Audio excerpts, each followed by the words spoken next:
Welcome to the second episode of Mata మంత్రి.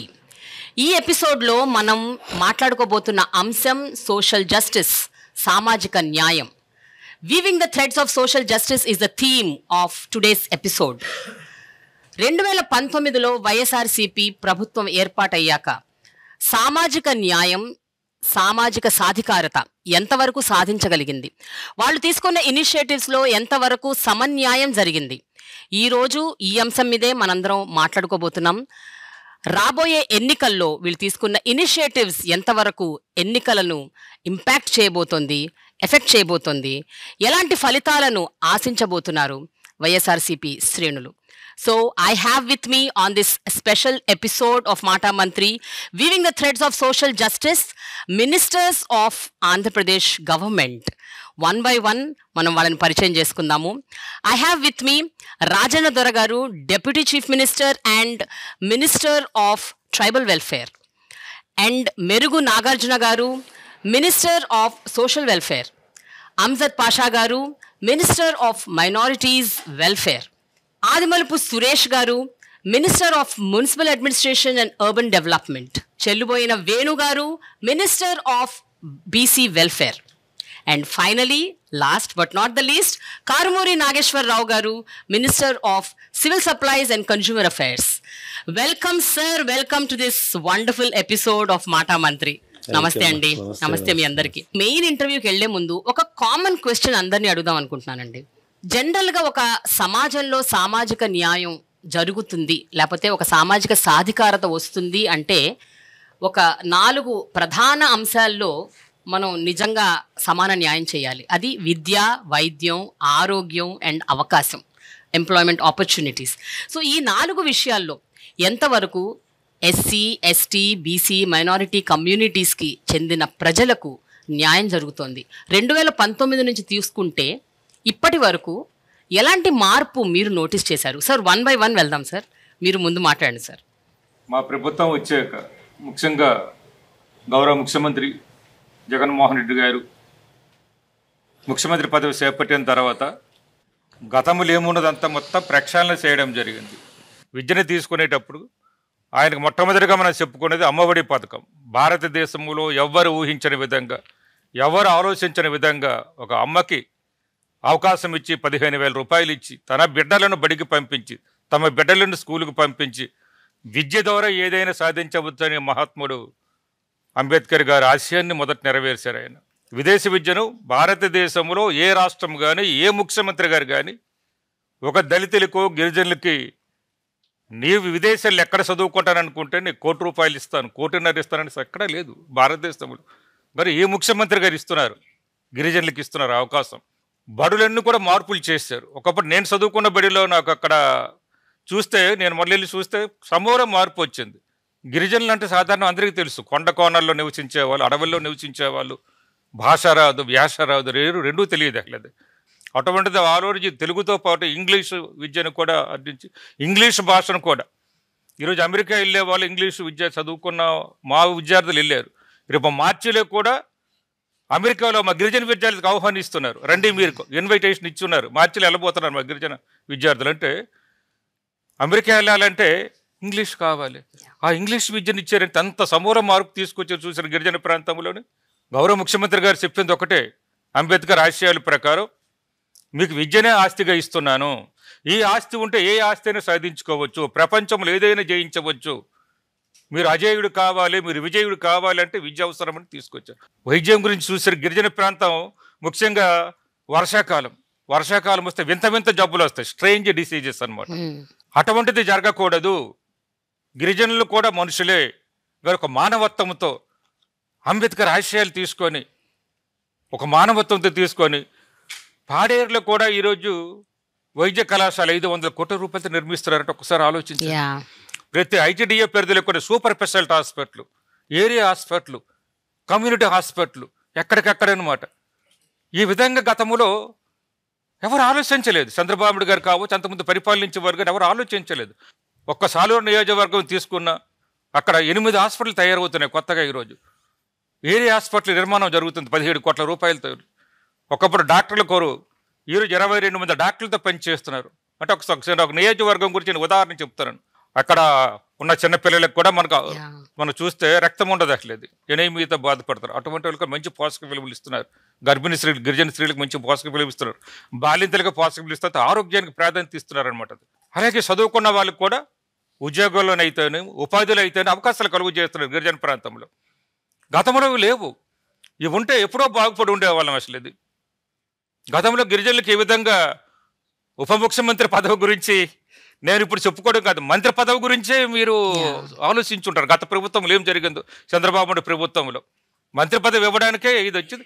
ఎన్నికల ముందు కేవలం నేను ఒక మంత్రిని ఇస్తున్నాను, 6 నెలల ముందు మాత్రం ఒక మంత్రిని, అది కూడా ఎమ్మెల్యే కానీ ఒక గిరిజన కుర్రాన్ని తీసుకొచ్చి ఇదిగో మీకు మంత్రిని చూపించారు. ఇది చాలా అప్రిషియేట్ చేయాల్సిన విషయం.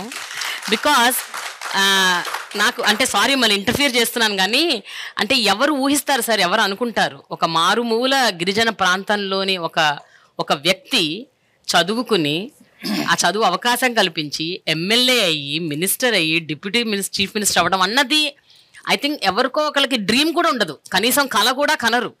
అలాంటి ఒక స్థితి నుంచి మీరు ఈ స్థితికి రావటమే అసలు చాలా గొప్ప విషయం అండి. ఎందుకంటే అంబేద్కర్ యొక్క ఆశయాలను, ఆయన ఆదర్శాలను, ఆయన ఇచ్చిన భావజాలాన్ని తీసుకొని అంబేద్కర్ రాజ్యాంగాన్ని పుణుకుపుచ్చుకొని దానిలో అవగాహన చేసుకున్నారు, ఆవలింపు చేసుకున్నారు. కాబట్టి జగన్మోహన్ రెడ్డి గారు ఇవన్నీ చేయగలుగుతున్నారు. ఆయన చేశారు కాబట్టి ఈరోజు మేము కూర్చోగలుగుతున్నాం. ఈరోజు ఇక్కడ కూర్చున్నటువంటి ఈ బాబాసాహెబ్ అంబేద్కర్ గారి ఆలోచన విధానమే సామాజిక సమతుల్యత కావాలని, సమాజంలో ఉన్నటువంటి ఈ అసమానతలు పోవాలని, ఈ రుగ్మతలు పోవాలని, సమాజంలో మిగిలిన కులాలతో పాటు వీరు కూడా బ్రతకాలని ఒక గొప్ప ఆలోచనతోనే మహానుభావులు, ఇప్పుడు అంబేద్కర్ గారు కానీ, జ్యోతిరావు పూలే గారు కానీ, సాహు మహారాజ్ గారి, పెరియార్ రామస్వామి నాయకర్ గారి, ఉద్దండులంతా, అబుల్ కలాం ఆజాద్ లాంటి వాళ్ళంతా ఉద్యమాలు చేశారు. రాను రాను ఆ ఉద్యమాల ఫలితమే ఈరోజు ఆంధ్రప్రదేశ్లో మున్నెన్నడూ లేని విధంగా, ఇతర రాష్ట్రాల్లో లేని విధంగా ఈరోజు ఆంధ్రప్రదేశ్లో పరిపాలన జరుగుతూ ఉంది. జగన్మోహన్ రెడ్డి గారు వీరందరి ఆలోచనలకు అనుగుణంగా పరిపాలన చేస్తారని ఈరోజు దానికి నిదర్శనమే మేము 5 కూర్చోటం, ఎస్సీ, ఎస్టీ, బీసీ, మైనార్టీలు. దీంట్లో ఇంతకుముందు ప్రభుత్వాలు చాలా నెగ్లెక్ట్ చేసినాయి. ఇంతకుముందు ఈ సామాజికంగా అప్లిప్మెంట్ని ప్రక్కన పెట్టినాయి. రాజ్యాంగబద్ధంగా వచ్చినటువంటి హక్కులను కాలరాసినాయి. రాజ్యాంగబద్ధంగా వచ్చినటువంటి వాటాను సరిగా ఖర్చు చేయకపోగా అప్పలంగా వాటిని వేరే వాళ్ళు అన్యాక్రాంతం చేశారు. వాటిని ఒక స్ట్రీమ్ లైన్ పెట్టి ఒక గొప్ప ఆలోచనతో ఈ సమాజంలో ఉన్న అసమానతలు పోవాలా, ఆంధ్రప్రదేశ్లో భావితరాల భవిష్యత్తు బాగుండాలా, అంబేద్కర్ గారు కోరుకున్నటువంటి ఆలోచన విధానం నడవాలా. తద్వారానే అంబేద్కర్ గారు కోరుకున్నది ఎడ్యుకేషన్ మెయిన్ ఇంపార్టెంట్. ఎవ్రీ పర్సన్కి చదువు అనేది ప్రాధాన్యత. చదువు ఉంటే ఏదైనా ఉన్నత శిఖరాలకు వెళ్ళాలని గొప్ప ఆలోచన, అది అంబేద్కర్ గారు కోరుకున్నారు. దానిని కొన్ని కోట్ల రూపాయలు వెచ్చించి నాడు నేడు స్కూల్స్ కానీ, అమ్మఒడి కానీ, జగనన్న విద్యా దీవెన కానీ, వసతి దీవెన కానీ, విదేశీ విద్య కానీ ఒక ప్రిడామినెంట్ సెక్టార్ని ఎన్నుకొని దాంతో అప్లిప్మెంట్ చేస్తూ ఈరోజు కోట్లు ఖర్చు పెడతా ఉన్నాడు. ఈరోజు మా పిల్లలు ఇళ్ళకెళ్తే, మా పేదవారి పిల్లలు ఇంగ్లీష్ చదువుతూ ఉంటే, కూలికి వెళ్ళి వచ్చిన మా తల్లిదండ్రులు మా పిల్లలు ఇంగ్లీష్ చదవటం, మాట్లాడటం చూస్తే ఇంకెంతకన్నా ఏం కావాలి ఆ తల్లిదండ్రులకి? పేదరికం జగన్మోహన్ రెడ్డి గారు రాకముందు 12% ఉంటే ఆంధ్రప్రదేశ్లో ఈరోజు 6%కి వచ్చిందంటే కారణం that is the main venture. అదే కాకుండా ఆరోగ్యానికి ఇందాక మా అన్న చెప్పాడు. అలాగే పల్లెల్లోకి వెళ్ళిపోతే ఇదివరకు ఏం చేసేవాళ్ళు, గవర్నమెంట్ హాస్పిటల్ తీసుకెళ్లేవాళ్ళు. మాకు అనారోగ్యం వస్తే హాస్పిటల్లో చూడక, మందులు ఉండి లేక ఇంటికి వచ్చి అసుగులు బసేవాళ్ళం. ఈ రోజు గొప్ప నిర్ణయం డాక్టర్ రాజశేఖర రెడ్డి గారు 3 అడుగులు ముందుకేస్తే ఆయన 6 అడుగులు ముందుకేసి ఈరోజు దేశంలో ఎక్కడా లేని ఏ రాష్ట్రమైనా వెళ్ళొచ్చు. తెల్ల రేషన్ కార్డు ఉంటే ఏ హాస్పిటల్ అయినా ఎంత ఖర్చు అయినా భరించడానికి సిద్ధంగా ఉన్న ముఖ్యమంత్రి, 25 లక్షల రూపాయలు ఆరోగ్యశ్రీలో పెట్టి ఖర్చు చేయడానికి సిద్ధంగా ఉన్న ముఖ్యమంత్రి. మీకు తెలుసో తెలీదో ఈరోజు ఒక పేషెంట్ హాస్పిటల్కి వెళ్ళి చూయించుకొని నయమైన తర్వాత ఇంటికి వచ్చినాక ఆ పేషెంట్ మరలా పనిచేసుకోలేడని ఆ పేషెంట్కి ఖర్చులకు డబ్బులు ఇస్తున్నటువంటి ముఖ్యమంత్రి. సమాజంలో ఇంకేం కావాలా? ఒక ప్రక్క ఎడ్యుకేషన్, ఒక ప్రక్క ఆరోగ్యం, ఒక ప్రక్క ఈరోజు ఈ తెల్ల సొక్కాలు వేసుకోవటానికి కారణం నాగేశ్వరరావు గారికి అక్కడ మంత్రి ఇచ్చినా, రాజేంద్ర గారికి మంత్రి ఇచ్చినా, అంజన్ బాస మంత్రి ఇచ్చినా, నా ఎస్సీ, నా ఎస్టీ, నా బీసీ, నా మైనార్టీ అని పరిపాలన చేస్తూనే రాజకీయ ప్రాధాన్యత, దానిలో మహిళలకు ప్రయారిటీ అన్నాడు. ఉద్యమాలు చేశారు, కానీ ఎక్కడా ఉద్యమం ఫలితాలు ఎక్కడా లేవు ఫ్రూట్ఫుల్ గా. ఈరోజు 2,50,000 కోట్ల రూపాయలు డైరెక్ట్గా ఖర్చు పెడితే డీబీటీ రూపేణ 80% ఎస్సీ ఎస్టీ బీసీ మైనార్టీలకు వచ్చి సామాజిక సాధికేంటి 2,10,000 ఉద్యోగాలు ఇస్తే గవర్నమెంట్ ఉద్యోగాలు 80% ఎస్సీ ఎస్టీ బీసీ మైనార్టీలు వచ్చిందంటే ఇంకంతా ఏం కావాలా? రాజ్యాధికారంలో భాగం, రాజ్యాధికారంలో అందరికన్నా ముందు వరుస, ఉప ముఖ్యమంత్రులు, మంత్రులు, ప్రెడామినెంట్ పోర్ట్ఫోలియోలు. ఈ రాష్ట్ర చరిత్రలో ఒక గొప్ప కాన్సెప్ట్ తీసుకొచ్చిన ముఖ్యమంత్రి. మేము ఎందుకు అంటున్నామంటే 2019కు ముందు ఈ రాష్ట్ర పరిస్థితి వేరు, 2019 తర్వాత ఈ రాష్ట్ర పరిస్థితి వేరు, 2024లో 19లో జరిగినప్పుడు ఈరోజు 56 నెలల పరిపాలన, 56 నెలల పరిపాలనకు నిలువుటద్దం అంబేద్కర్ గారి విగ్రహం. నేను చేసిన పరిపాలనకి ఇదిగో అంబేద్కర్ గారి విగ్రహం. ఆయన ఏం కోరుకున్నాడో అది చేసి చూపిస్తా ఉన్నాం, ఆయన ఏం ఆకాంక్షించాడో అది చేస్తా ఉన్నాం. ఈ 2024 ఎన్నికలు సామాజిక సమతుల్యానికి గీటు రాయినటువంటి జగన్మోహన్ రెడ్డి గారి పరిపాలనకు, దళిత గిరిజన బహుళలను ప్రక్కన పెట్టినటువంటి చంద్రబాబు పరిపాలనకు పోటీ జరగబోతా ఉంది. నా ఎస్సీ, నా ఎస్టీ, నా బీసీ మైనారిటీ అనే ముఖ్యమంత్రి గారికి, పెత్తందారులకు నేను చెప్పే చంద్రబాబుకి పోటీ జరగబోతా ఉంది. ఎన్ని కుట్రలు కుతంత్రాలు చేసినా, ఎన్ని మోసాలు చేసినా, డబ్బు వరదలే ప్రవహించినా జగన్మోహన్ రెడ్డి గారి వెంట ఈ పేద కులాలన్నీ నిలబడబోతామని చెప్పడానికి గర్విస్తా ఉన్నా. మన దేశానికి స్వతంత్రం వచ్చి 76 సంవత్సరాలు మనం పూర్తి చేసుకున్నాం. మననే 77వ స్వాతంత్ర దినోత్సవాన్ని ఎంతో ఘనంగా మనం నిర్వహించుకోవడం జరిగింది. మరి ఈ 76 సంవత్సరాల స్వతంత్ర భారతదేశంలో ఈ సామాజిక న్యాయం అంటే సోషల్ జస్టిస్ అనేది ఒక నినాదంగా ఉన్న పరిస్థితి నుంచి మరి ఇవాళ ఈ రాష్ట్రంలో మన అందరి ప్రియతమ నాయకుడు ఈ రాష్ట్ర ముఖ్యమంత్రి శ్రీ వైఎస్ జగన్మోహన్ రెడ్డి గారు ముఖ్యమంత్రిగా బాధ్యతలు స్వీకరించిన తర్వాత సామాజిక న్యాయం అనేది ఒక నినాదం కాదు, మా ప్రభుత్వం యొక్క విధానం అని చెప్పి చేసి చూపించిన నాయకుడు మన ముఖ్యమంత్రి శ్రీ వైఎస్ జగన్మోహన్ రెడ్డి. ఎందుకంటే గత ప్రభుత్వాల్ని మనం చూశాం. మరి ప్రభుత్వ వ్యవస్థల్ని, ప్రభుత్వ బడుల్ని పక్కన పెట్టేసి నిర్వీర్యం చేసి మరి కార్పొరేట్ సెక్టర్లకు ప్రమోట్ చేసిన ప్రభుత్వాల నుంచి మరి ఈరోజు ఈ ప్రభుత్వంలో మన ముఖ్యమంత్రి గారు మరి ఈరోజు ప్రభుత్వ పాఠశాలలన్నీ కూడా ఈరోజు రీవ్యాంప్ చేస్తూ ఈరోజు దానికి మనం అందరం చూస్తున్నాం. ప్రభుత్వ పాఠశాలల్లో కూడా ఈ ప్రభుత్వం వచ్చిన తర్వాత ఈరోజు అడ్మిషన్స్ పెరుగుతున్న పరిస్థితి. తల్లిదండ్రులందరూ కూడా మరి ప్రైవేట్ స్కూల్స్ నుంచి తీసి వాళ్ళ పిల్లల్ని ఈరోజు ప్రభుత్వ బడుల్లో చేర్పిస్తున్నారంటే మరి దానికి ఈ నిదర్శనం ఏంటండి? మరి ఈరోజు ఆ ప్రభుత్వ పాఠశాలన్నీ కూడా ఈరోజు రీవ్యాంప్ కావడం వల్లనే మరి ఈరోజు ఈ ప్రభుత్వం వచ్చిన తర్వాత జగన్మోహన్ రెడ్డి గారు ముఖ్యమంత్రి అయిన తర్వాత ఈరోజు మన గవర్నమెంట్ సెక్టర్ హాస్పిటల్స్ అన్నీ కూడా ఈరోజు రీవ్యాంప్ చేస్తూ ఈరోజు మరి అందరికి కూడా ఈరోజు మెరుగైన వైద్యం అందించాలి, మరి ఆరోగ్య ఆంధ్రప్రదేశ్గా ఈ రాష్ట్రాన్ని మార్చాలి అని చెప్పి మరి ఈరోజు అడుగులు ముందుకు వేసిన పరిస్థితి. ఎప్పుడైతే ఈ వెనుకబాటుకు గురైన ఈ సామాజిక వర్గాలు ఆర్థికంగా బలోపేతం అవుతారో మరి అందరు కూడా సమాజంలో వాళ్ళందరూ కూడా అందరితో సమానంగా గౌరవించబడతారు, మరి గౌరవప్రదంగా కూడా వాళ్ళను చూసే పరిస్థితి ఉంటుంది. కాబట్టి ఈరోజు నవరత్నాల రూపంలో మరి ఈరోజు ఇప్పుడే చెప్పినట్టుగా 2,50,000 కోట్ల రూపాయలు బటన్ నొక్కి ఈరోజు డైరెక్ట్గా బెనిఫిషరీస్ అకౌంట్ ట్రాన్స్ఫర్ చేసిన పరిస్థితి. మరి దీంట్లో సింహభాగం ఎవరికి అందింది? ఈ ఎస్సీలు, ఈ ఎస్టీలు, ఈ మైనార్టీలు, ఈ బీసీలకు 80% ఈరోజు మరి వాళ్లకు సింహభాగం 2,50,000 కోట్ల రూపాయల్లో మరి వాళ్ళు 80% వాళ్ళ వాటా ఈరోజు వాళ్ళకు అందించగలిగాం. మరి అదే కాకుండా లాస్ట్ ఆస్పెక్ట్ ఏదైతే ఉందో పొలిటికల్ ఎంపవర్మెంట్ అనేది, ఇది నిజంగా ఇది లేకపోతే ఏ సమాజం కూడా ముందుకు వెళ్ళలేని పరిస్థితి. ఎందుకంటే వాళ్ళ ఏదైనా సమస్యలు మరి ఆ సామాజిక వర్గానికి సంబంధించిన వాళ్ళు చట్టసభల్లో ఉంటేనే వాళ్ళ సమస్యలు పరిష్కారం అవుతాయి అని భావించి మరి ఈరోజు మన ముఖ్యమంత్రి గారు ఈరోజు మనం ఇక్కడ కూర్చున్నాం. ఈరోజు ఈడ కూర్చున్న వాళ్ళలో 2 ఉప ముఖ్యమంత్రులు ఉన్నాం. ఒక ఎస్టీ సామాజిక వర్గానికి సంబంధించిన రాజన్న దొర గారు, మరి అదేవిధంగా మైనార్టీ సామాజిక వర్గానికి సంబంధించిన నేను. మరి ఎప్పుడైనా మనం కలలన్నా ఊహించామా ఒక ఎస్టీకి సామాజిక వర్గానికి సంబంధించిన వ్యక్తి ఉప ముఖ్యమంత్రిగా రాష్ట్రానికి ఉంటాడని, ఒక మైనార్టీ సామాజిక వర్గానికి సంబంధించిన వ్యక్తి ఒక ఉప ముఖ్యమంత్రి అవుతాడని, ఒక బీసీ సామాజిక వర్గానికి సంబంధించిన వ్యక్తి ఉప ముఖ్యమంత్రి అవుతాడని, ఒక ఎస్సీ సామాజిక వర్గానికి సంబంధించిన వ్యక్తి ఉప ముఖ్యమంత్రి అవుతాడని ఎవరన్నా భావించారా? మరి ఈ రోజు అడుగులు పడ్డ ఈ ప్రభుత్వంలో ఖచ్చితంగా రాబో రోజుల్లో దీని ఫలితాలు మనకు ఓకే అందరికి కూడా మనకు అందుతాయని చెప్పి కూడా మేమైతే పూర్తిగా ఆశిస్తున్నాము. ఓకే మరి ఈ సందర్భంలో ప్రజలందరూ కూడా ఖచ్చితంగా మరి ఏదైతే మన ముఖ్యమంత్రి గారు తీసుకుంటున్న నిర్ణయాలు అయితే ఏమి మరి అవన్నీ కూడా వాళ్ళందరూ కూడా స్వాగతిస్తున్నారు. కాబట్టి ఖచ్చితంగా మరి ఈ ప్రభుత్వం మరొకసారి అధికారంలోకి రావాలి, జగన్మోహన్ రెడ్డి గారే మళ్ళా ఈ రాష్ట్రానికి ముఖ్యమంత్రి కావాలని చెప్పి ఈ సామాజిక వర్గాలన్నీ కూడా మరి ఈ రోజు కోరుకుంటున్న పరిస్థితులు మనం అందరం కూడా గమనిస్తున్నాం.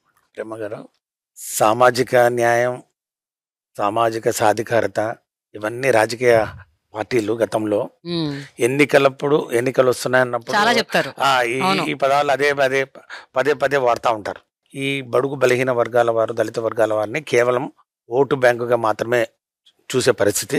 ఏ విధంగా వారికి గాలం వేయాలని పదాలు వాడుతూ, ఏ విధంగా కులాల సమీకరణ చేయాలి, ఏ విధంగా పొత్తులు పెట్టుకోవాలి, ఈ ఆలోచనతోటి గత పాలకులు పరిపాలన చేసినటువంటి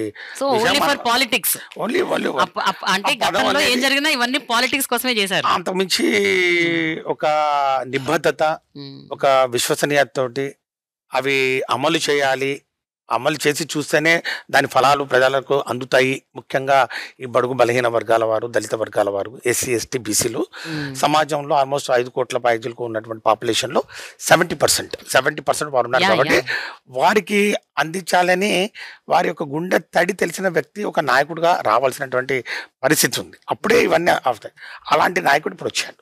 ఈ 4.5 సంవత్సరాల కాలంలో మన ప్రభుత్వం, మా ప్రభుత్వం, మనందరి ప్రభుత్వం విశ్వసనీయతతోటి, నిబద్ధతతోటి, జవాబుదారీతనంతో, అవినీతి రహితంగా చక్కటి పరిపాలన అందిస్తూ ప్రధానంగా వీటిని మరి సాకారం చేసి చూపించాయి. ఏది ఈ సాధికారత, ఉద్యోగాల దగ్గర నుంచి, నామినేటెడ్ పదవుల దగ్గర నుంచి, చట్టసభల్లో ఎంటర్ అయ్యే విషయం దగ్గర నుంచి ఈరోజు మంత్రులుగా, మరి పార్లమెంటు సభ్యులుగా అన్ని రంగాల్లో కూడా వారికి రావాల్సినటువంటి వాటా దామాషా ప్రకారం అంతకన్నా ఎక్కువగా అందించారు.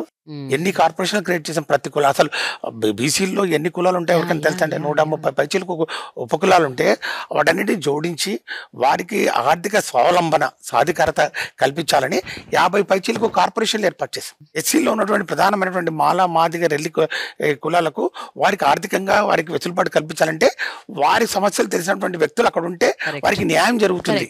అదే సాధికారత, ఆర్థిక స్వావలంబన, సాధికారత అంటే. ఇక విద్యాపరంగా బహుశా ఈ దేశానికే ఆంధ్రప్రదేశ్ సంస్కరణలో కానివ్వండి, ఈ యొక్క కార్యక్రమాల్లో కానివ్వండి, వృద్ధి రేట్లో కానివ్వండి, బడ్జెట్ కేటాయింపుల్లో కానివ్వండి, విద్యాపరంగా నంబర్ 1 స్థానంలో నిలబడిందని చెప్పడంలో ఏమాత్రం అతిశక్తి కాదు. మేము కాదు చెప్పేది, నీతి ఆయోగ్ రిపోర్ట్స్ చూస్తే తెలుసు. ఈ సందర్భంగా ఒక మాట చెప్పాలి సార్. జనరల్ గా ప్రతి రాష్ట్రం బడ్జెట్ కేటాయింపులు వచ్చేసరికి విద్య ఎప్పుడు లాస్ట్ లో ఉంటది. అంటే మిగతా అన్నిటికీ కేటాయింపులు అయ్యాక కొంచెం మిగిలితే దాన్ని విద్యకి కేటాయిస్తుంటారు. That is what is the general scenario.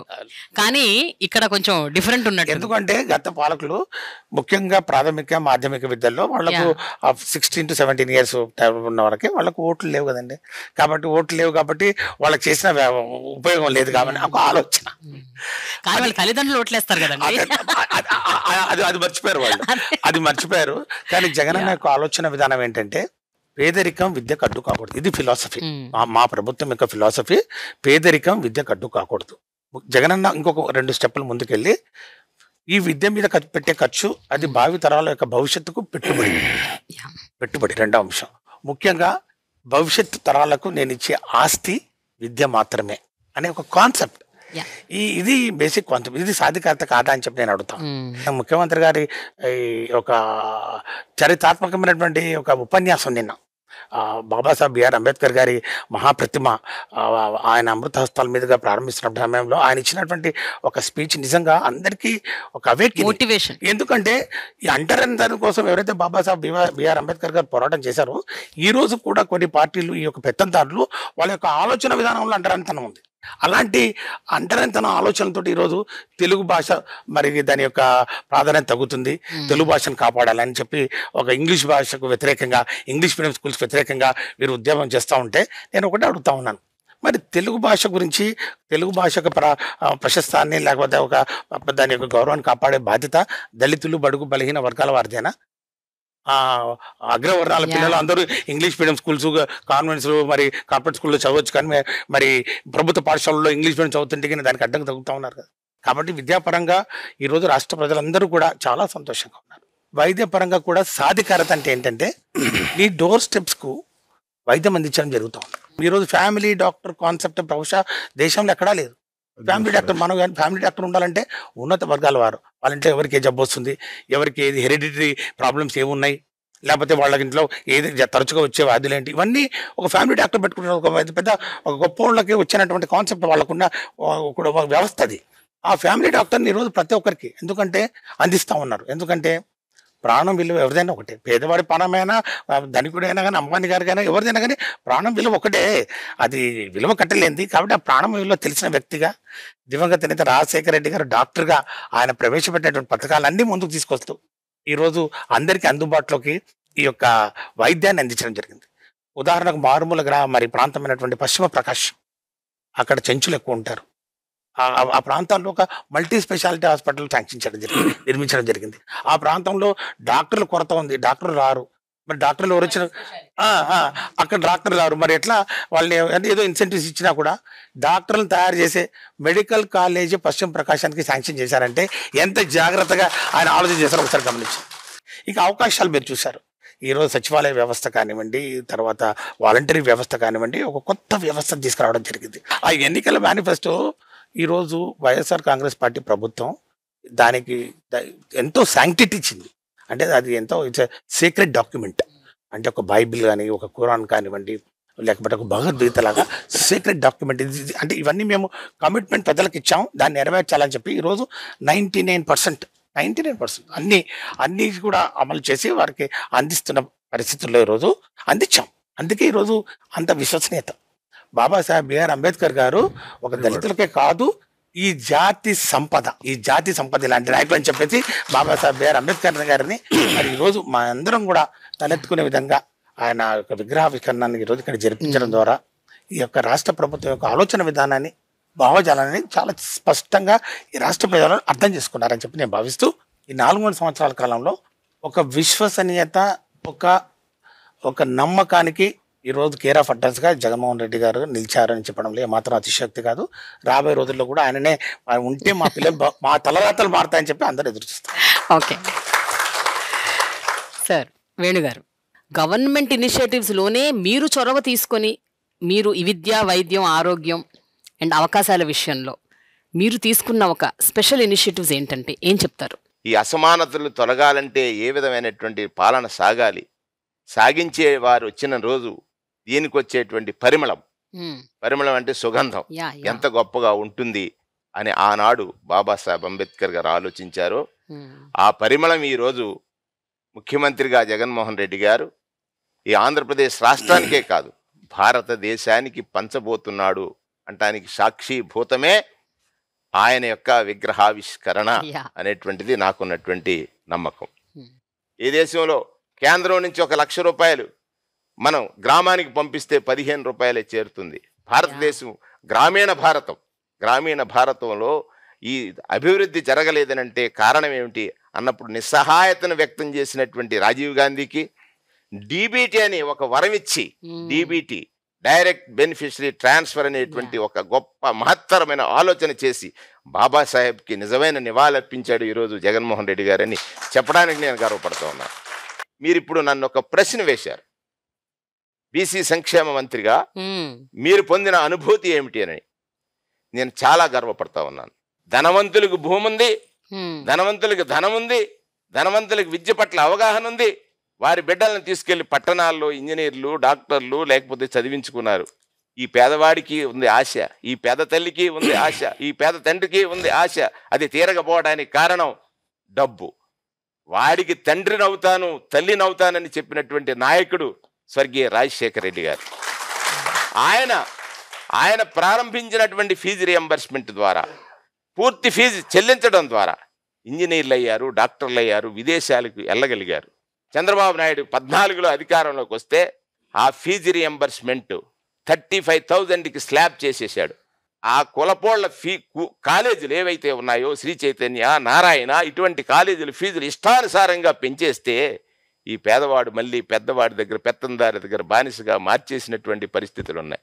అందుకే వచ్చాడు జగన్మోహనుడు, తాను పెంచినటువంటి ఫీజులను రెగ్యులేట్ చేసి ఈవేళ పేదవాడికి చిన్ననాటి నుంచి విద్యను అందించేటువంటి ఒక గొప్ప ప్రక్రియ ఈ రాష్ట్రంలో ఇది నిజమైనటువంటి నివాళి బాబాసాహెబ్ అంబేద్కర్ గారికి అనేటువంటిది నాకున్నటువంటి భావన. ఈ సమాజంలో బాబాసాహెబ్ అంబేద్కర్ గారి ఆలోచన విధానం అసమానతలు తొలగాలి, వాళ్ళు కూడా రాజ్యాధికారంలో రావాలి. అందుకే కదా ఇవాళ రాజ్యసభలు వస్తే 4 రాజ్యసభలు, ఎక్కడ చెట్లెక్కే కాళ్ళు పార్లమెంటు మెట్లెక్కుతున్నాయి, వలేసే కాళ్ళు పార్లమెంటు మెట్లెక్కుతున్నాయి, కంబలేసుకున్న వాళ్ళు పార్లమెంటు మెట్లెక్కుతున్నాయి. మా వాణిని వినిపిస్తా ఉన్నారు. కులగణన జరగాలని ఈ బీసీ వర్గాలు అనేక సంవత్సరాలుగా ఉద్యమాలు, అనేక సంవత్సరాలుగా హర్తాళ్ళు, అనేక సంవత్సరాలుగా రిప్రజెంటేషన్స్ ఇస్తున్నారు. ఒక్క మాట అడిగాను, అన్నా బీసీల ఆకాంక్ష, ఎస్సీల ఆకాంక్ష, ఎస్టీల ఆకాంక్ష, ఈ రాష్ట్రంలో ఉన్నటువంటి జనాభా యొక్క ఆకాంక్ష కులగణన అని చెప్పినప్పుడు మారు మాట్లాడకుండా నా వాళ్ళు కోరుకున్నది నేను చేయనా అని చేయగల సత్తా ఉన్న నాయకుడు నిన్ననే బాబాసాహెబ్ అంబేద్కర్ గారి విగ్రహావిష్కరణ రోజునే కులగణన జరిపించడం అంటే ఆయనకి మణిహారాన్ని వేస్తున్నాడు ఈ కులాల యొక్క ఆశలు తీర్చడం ద్వారా అనేటువంటిది నాకున్న ప్రత్యేక ఆలోచన. ఇది కదా ఒక గొప్ప పాలకుడు. నా వాళ్ళ జీవితాలను మార్చే క్రమంలో ఈ పాలనలో నేను కూడా భాగస్వామిని అయ్యానే. రేపు ఎన్నికలు అంటారా, రేపు పోటీ చేసేది ఎస్సీలు, రేపు పోటీ చేసేది బీసీలు, రేపు పోటీ చేసేది మైనారిటీలు, రేపు పోటీ చేసేది ఎస్టీలు. 4 కులాలు పోటీ చేస్తున్నాయి. మేము పోటీలో ఉన్నాం. మా రూపం ఎవరు? జగన్మోహన్ రెడ్డి గారు. మేము పోటీలో ఉన్నాం. మా రూపం ఎవరు? జగన్మోహన్ రెడ్డి. మీ మోసాల గురించి మేము తెలుసుకున్నాం. మీ రాతల గురించి, మీ రాతల గురించి, మీరు కలయికల గురించి అర్థం చేసుకోలేని స్థితి నాడు మా వాళ్ళది. మీ గురించి అర్థం చేసుకున్నాం నేడు మేము. రేపు మమ్మల్ని మేము రక్షించుకోవడానికి ఆయుధాలు ఏమిటో అందించేటువంటి నాయకుడు పక్షాన నిలుస్తామని స్పష్టంగా నేను చెప్పగలను. Okay, thank you. నాగేశ్వరరావు గారు, ముందుగా ఒక విషయం చెప్పాలి. భారతదేశంలో మన ఎడ్యుకేషన్లో నెంబర్ 1 కేరళ. అవును, మనం చంద్రబాబు నాయుడు టైంలో 15వ స్థానంలో ఉండేవాళ్ళం భారతదేశంలో. ఇవాళ నెంబర్ 3 నుంచి ఒక 10 days క్రితానికి మనం నెంబర్ 1కు వచ్చామంటే ఇది ఆయన తీసుకున్న నిర్ణయాలని చెప్పి ఈ సందర్భంగా చూస్తాం. నెంబర్ 1. అసలు మేము చిన్నప్పుడు చదువుకునేటప్పుడు బుక్స్ ఎవరు అమ్ముతారా అంటే వాళ్ళు పాస్ అయ్యే వాళ్ళని చూసి ఆ బుక్స్ మేము కొనుక్కునేవాళ్ళం. అటువంటిది ఇవాళ వారం రోజుల ముందే బుక్స్, గైడ్స్, బ్యాగ్స్, ప్యాడ్స్, బెల్ట్లు, షూస్, బట్టలు అన్నీ కూడా సమస్తం అక్కడ మేనమామ కన్నా ఎక్కువ ఇదిగా తీసుకుని పెట్టి వారం రోజుల ముందే ఆ స్కూల్స్ని మార్పులు చేసుకొచ్చి గోరుముద్ద ఆయనే మెనూ సెలెక్ట్ చేసి మంచి పోషక పదార్థాలు ఉండే విధంగా రాగి జావ, బెల్లంతో కలిపిన రాగి జావనిచ్చి ఇవాళ అత్యధిక విద్యను ఇస్తున్న గొప్ప ముఖ్యమంత్రి జగన్మోహన్ రెడ్డి గారు అని చెప్పి చెప్పక తప్పదు. ఒక 6 సంవత్సరాల క్రితం అమెరికా వెళ్ళాను నేను. అమెరికా వెళ్ళినప్పుడు ఒక చికాగోలో చిన్న తెలుగు వాళ్ళు మీటింగ్ పెట్టారు. ఆ మీటింగ్ చూసుకుని వెళ్తుంటే ఒక అబ్బాయి వచ్చి, నాది హనుమాన్ జంక్షన్ అండి, నా తండ్రి రిక్షా తొక్కినేవాడు, 10వ తరగతి మించి నేను చదివించలేను, ఏం చేద్దంటే నాకు స్తోమత సరిపోదు బాబు అంటే నేను అనుకున్నాను. అప్పుడు ఒక ఆటో కొనుక్కుని సెటిల్ అవుదాం అనుకున్నాను. ఈ లోపల రాజశేఖర రెడ్డి గారు ముఖ్యమంత్రిగా వచ్చి ఫీజు రియంబర్స్మెంట్ ప్రకటించారు. రూపాయి ఖర్చు లేకుండా ఇంటర్మీడియట్ సెకండ్ ఇయర్ ఇంజనీరింగ్ సీట్లో రూపాయి ఖర్చు లేకుండా 4 సంవత్సరాలు చదివి క్యాంపస్ సెలక్షన్లో సాఫ్ట్వేర్ ఇంజనీర్ అయ్యాను. ఈ చికాగోలో నాకు ఆ రోజుల్లో అంటే 6 సంవత్సరాల క్రితం నాకు సంవత్సరానికి 24 లక్షలు ఇస్తున్నారు. నా తండ్రికి రిక్షా మానిపించా, ఒక కారు కొనిచ్చా, ఒక ఇల్లు కట్టించా, నా చెల్లెల్ని తమ్ముడిని చదివించుకుంటున్నాను. నన్ను పుట్టించిన దేవుడు ఎలా ఉంటాడో తెలియదు, ఈ స్థితి కల్పించిన దేవుడు రాజశేఖర రెడ్డి గారు అని చెప్పి ఆనందంతో చెప్పడం. తండ్రిని మించిన తనయుడిగా ఇంకా 4 అడుగులు ముందుకేసి ఇవాళ అమ్మఒడిని తీసుకొచ్చి స్కూల్స్ని మార్చి ఇంతమంది విద్యావేత్తల్ని 15వ స్థానంలో ఉన్న దాన్ని నెంబర్ 1లో తీసుకొచ్చిన మహానుభావుడు జగన్మోహన్ రెడ్డి గారు అని చెప్పి సందర్భంగా తెలియజేస్తున్నాను. ఇంత గొప్ప ముఖ్యమంత్రిని నేను చూడలేదు. ఇవాళ ఏదైతే ఏలూరులో ఎలక్షన్కి ముందు బీసీ డిక్లరేషన్ చేసి నేను బీసీలకి పెద్దపేట వేస్తానని మాను ఎలక్షన్ ముందు చెప్పిన మాటని అక్షరాల నిలబెట్టుకున్న ముఖ్యమంత్రి జగన్మోహన్ రెడ్డి గారు ఇవాళ పేద బడుగు బలహీన వర్గాల వారు ఎక్కడికి వెళ్ళి ఏ పథకం అడగాలో తెలియని పరిస్థితి. నాకు పెన్షన్ వస్తుందా లేదో తెలియని పరిస్థితి. ఒకవేళ నాకు పెన్షన్ వచ్చే అవకాశం ఉందని కూడా తెలియని పరిస్థితిలో ఉండేవాళ్ళు చాలా మంది ఉన్నారు. వాళ్ళ పిల్లలకి అమ్మఒడి వస్తుందో లేదో తెలియని పరిస్థితుల్లో చాలామంది ఉన్నారు. స్కూల్లో చేర్పించాలా లేదని చాలామంది ఉన్నారు. వాళ్ళందరికీ వాలంటరీ వ్యవస్థను తీసుకొచ్చి ప్రతి ఇంటికి పంపించి, నీకు 60 ఏళ్ళు వచ్చినాయి, నీకు పెన్షన్ రాస్తున్నాం, నీ పిల్లల్ని చదివించండి, అమ్మఒడి ఉంది, నీకు ఈ రకంగా ఉంది, నీకు ఈ రకంగా ఉంది, నీ ఈ రకంగా వచ్చిందని వాళ్ళ ఇంటికి వెళ్ళి రాసి వాళ్ళ గడప దాటి ఎవరిని యాచించకుండా ప్రతి ఒక్కటి ఇంటికి చేరుతున్నది భారతదేశ చరిత్రలో ఏ ఒక్కరికి సాధ్యం కానిది ఒక్క జగన్మోహన్ రెడ్డి గారికే సాధ్యమైందని చెప్పి ఈ సందర్భంగా తెలియజేస్తున్నాను. మా జగన్ బాబు పెద్దవాళ్ళకు మనవడయ్యాడు, తర్వాత వాళ్ళకి కొడుకయ్యాడు, తర్వాత వాళ్ళకి తమ్ముడయ్యాడు, తర్వాత వాళ్ళకి అన్నయ్యాడు, పిల్లలకు మామయ్యాడు. ఈ రోజున మాకు ఆ పరిస్థితి లేదు. మా చేతి నిండా డబ్బులు ఉన్నాయి, మేము శుభ్రంగా ఆడికే మేము తిరిగి అప్పిచ్చే పరిస్థితికి మా బిడ్డ తీసుకొచ్చాడని చెప్పి ఆనందంతో చెప్పడం జరుగుతుంది. ఇవాళ ఇంకో విషయం చెప్తున్నాను మీకు. ఏదైతే ఇవాళ పెద్దవాళ్ళందరూ కూడా చిన్నవాళ్ళనే చూసుకుంటున్నాడు, ఆ చిన్న కులాలనే చూసుకుంటున్నాడు అనేది పెద్దవాళ్ళని కూడా బాగా చూసుకుంటున్నాడు. వాళ్ళ పెద్ద కులాలు ఏదైతే రైతులు ఉన్నారో వాళ్ళకి రైతు భరోసా విషయంలో, రైతు నష్టం విషయంలో, ప్రతి విషయంలో కూడా వాళ్ళకి డైరెక్ట్ అకౌంట్ ద్వారా వాళ్ళకు కూడా డబ్బులు కొడుతున్నాడంటే అప్పుడు కన్నా వాళ్ళని ఎక్కువ చూసుకుంటున్నాడు, ఈ పేదవారికి కూడా పూర్తిగా చూసుకుంటున్నారు. సో మీరు అందరూ కూడా విద్యా, వైద్యం, ఆరోగ్యం అవకాశాల విషయంలో చాలా పెద్దపీట వేసింది ప్రభుత్వం అని చెప్పారు. అయితే కొన్ని కీలకమైన ప్రశ్నలు ఉన్నాయి సార్ సామాజిక న్యాయానికి సంబంధించినంత వరకు. ఒక ఫస్ట్ క్వశ్చన్ నాకు సురేష్ గారిని అడుగుదాం అనుకుంటున్నాను. సార్, ఇప్పుడు జనరల్గా అందరిలో ఉన్న ఒక అభిప్రాయం, ఒక ఆలోచన, జనరల్గా ప్రజల్లో ఉన్న ఒక అభిప్రాయం, ఒక ఆలోచన ఏంటంటే ప్రతి పొలిటికల్ పార్టీ ఒక పర్టిక్యులర్ కమ్యూనిటీకి కాపు కాస్తోంది. అంటే కాంగ్రెస్ అంటే రెడ్డి పార్టీ, తెలుగుదేశం అంటే కమ్మ పార్టీ, పవన్ కళ్యాణ్ అంటే కాపు పార్టీ, ఇలా ప్రతి పార్టీకి వైఎస్ఆర్సీపీ అంటే కూడా రెడ్డి పార్టీ. మీరేమంటారండి, నిజంగా రాజకీయ పార్టీలు ఈ రకంగానే ఒక పర్టికులర్ కమ్యూనిటీకి కాపు కాస్తూ వస్తే భవిష్యత్తు ఎలా ఉంటుంది? రాజకీయాల్లో మనం చూసినట్టయితే ఆంధ్రప్రదేశ్ రాజకీయాల్లో గత 70 సంవత్సరాల్లో పార్టీస్లో కొన్ని డామినెంట్ పాలిటిక్స్ చేశాయి. మీరు అన్నట్లు 2 ప్రధానమైన సామాజిక వర్గాలు, కమ్మ సామాజిక వర్గం, రెడ్డి సామాజిక వర్గం, ఏ పార్టీలు ఉన్నా కూడా వాళ్ళే ప్రాతినిధ్యం వహించి వారే నాయకత్వం వహించినటువంటి పరిస్థితి మనం చూసాం.